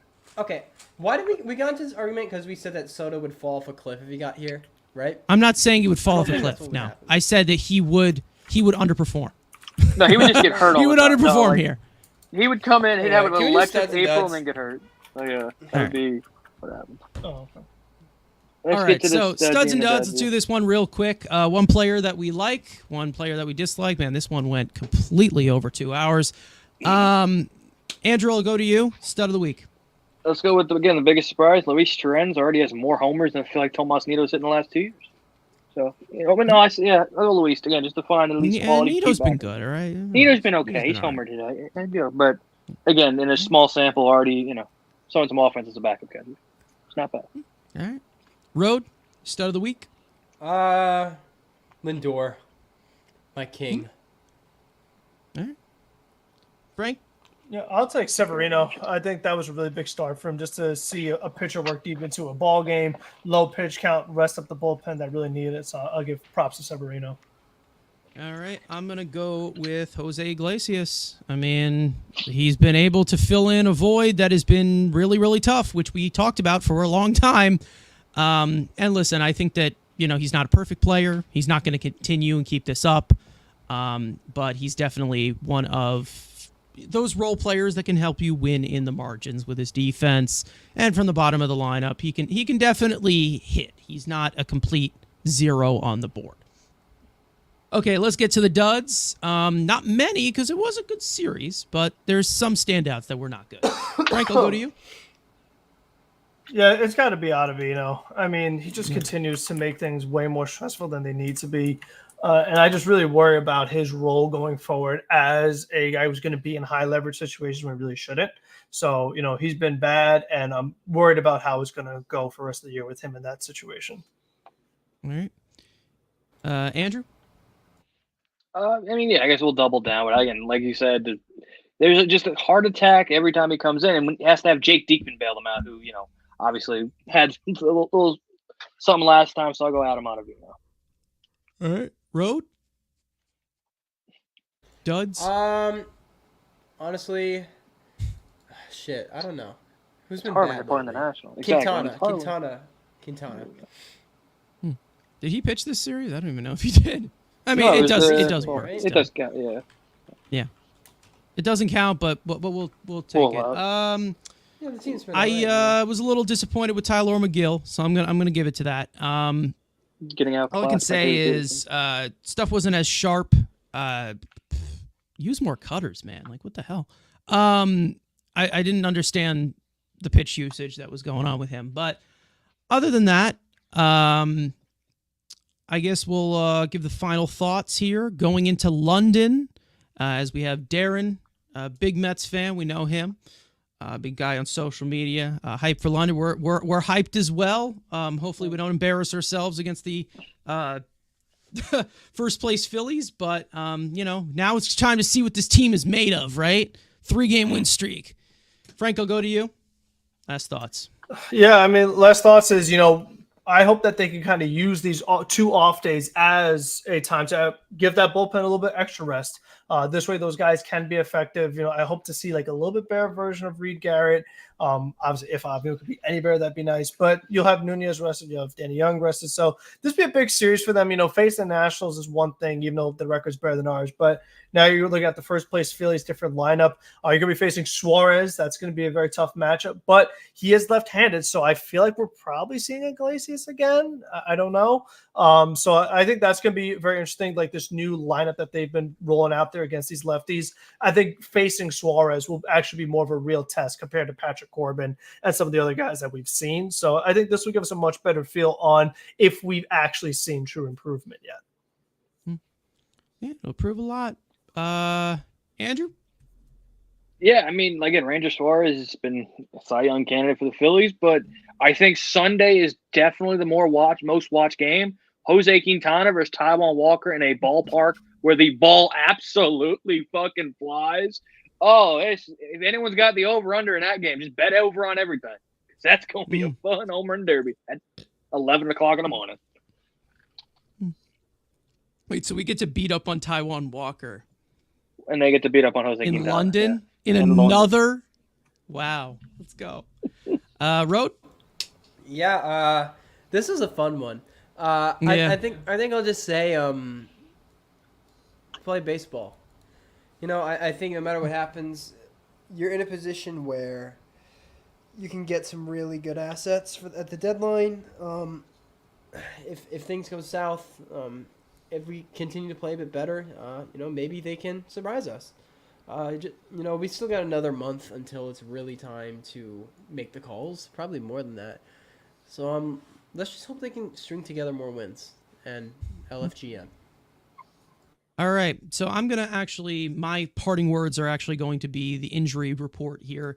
Starling Marte obviously was scratched from the lineup on Wednesday. He felt some discomfort in his right knee. There's no concern. He's day-to-day. Francisco Alvarez, who is expected to return following the series in London, he actually did catch a no-hitter in Brooklyn, and he is rehabbing tonight along with Edwin Diaz, who made a rehab appearance. He's making a rehab appearance tonight for Brooklyn, and they do expect him back. It says Smith, but it's Diaz. They do expect him back off the injured list. And then also you see that right there on the right. Remember that guy, Bryce Montes de Oca, the guy that throws freaking gas. He threw live BP on Wednesday. He's already hitting 96 to 98, and obviously he underwent a second career Tommy John surgery in mid-March last year. So there are your injury updates there. But other than that, we're going to hop off here. Frank had to go, obviously, but we'll see you guys next time. Obviously, subscribe. Links in the description. You guys know the drill by now. Peace out. Let's go Mets. Off to London we go.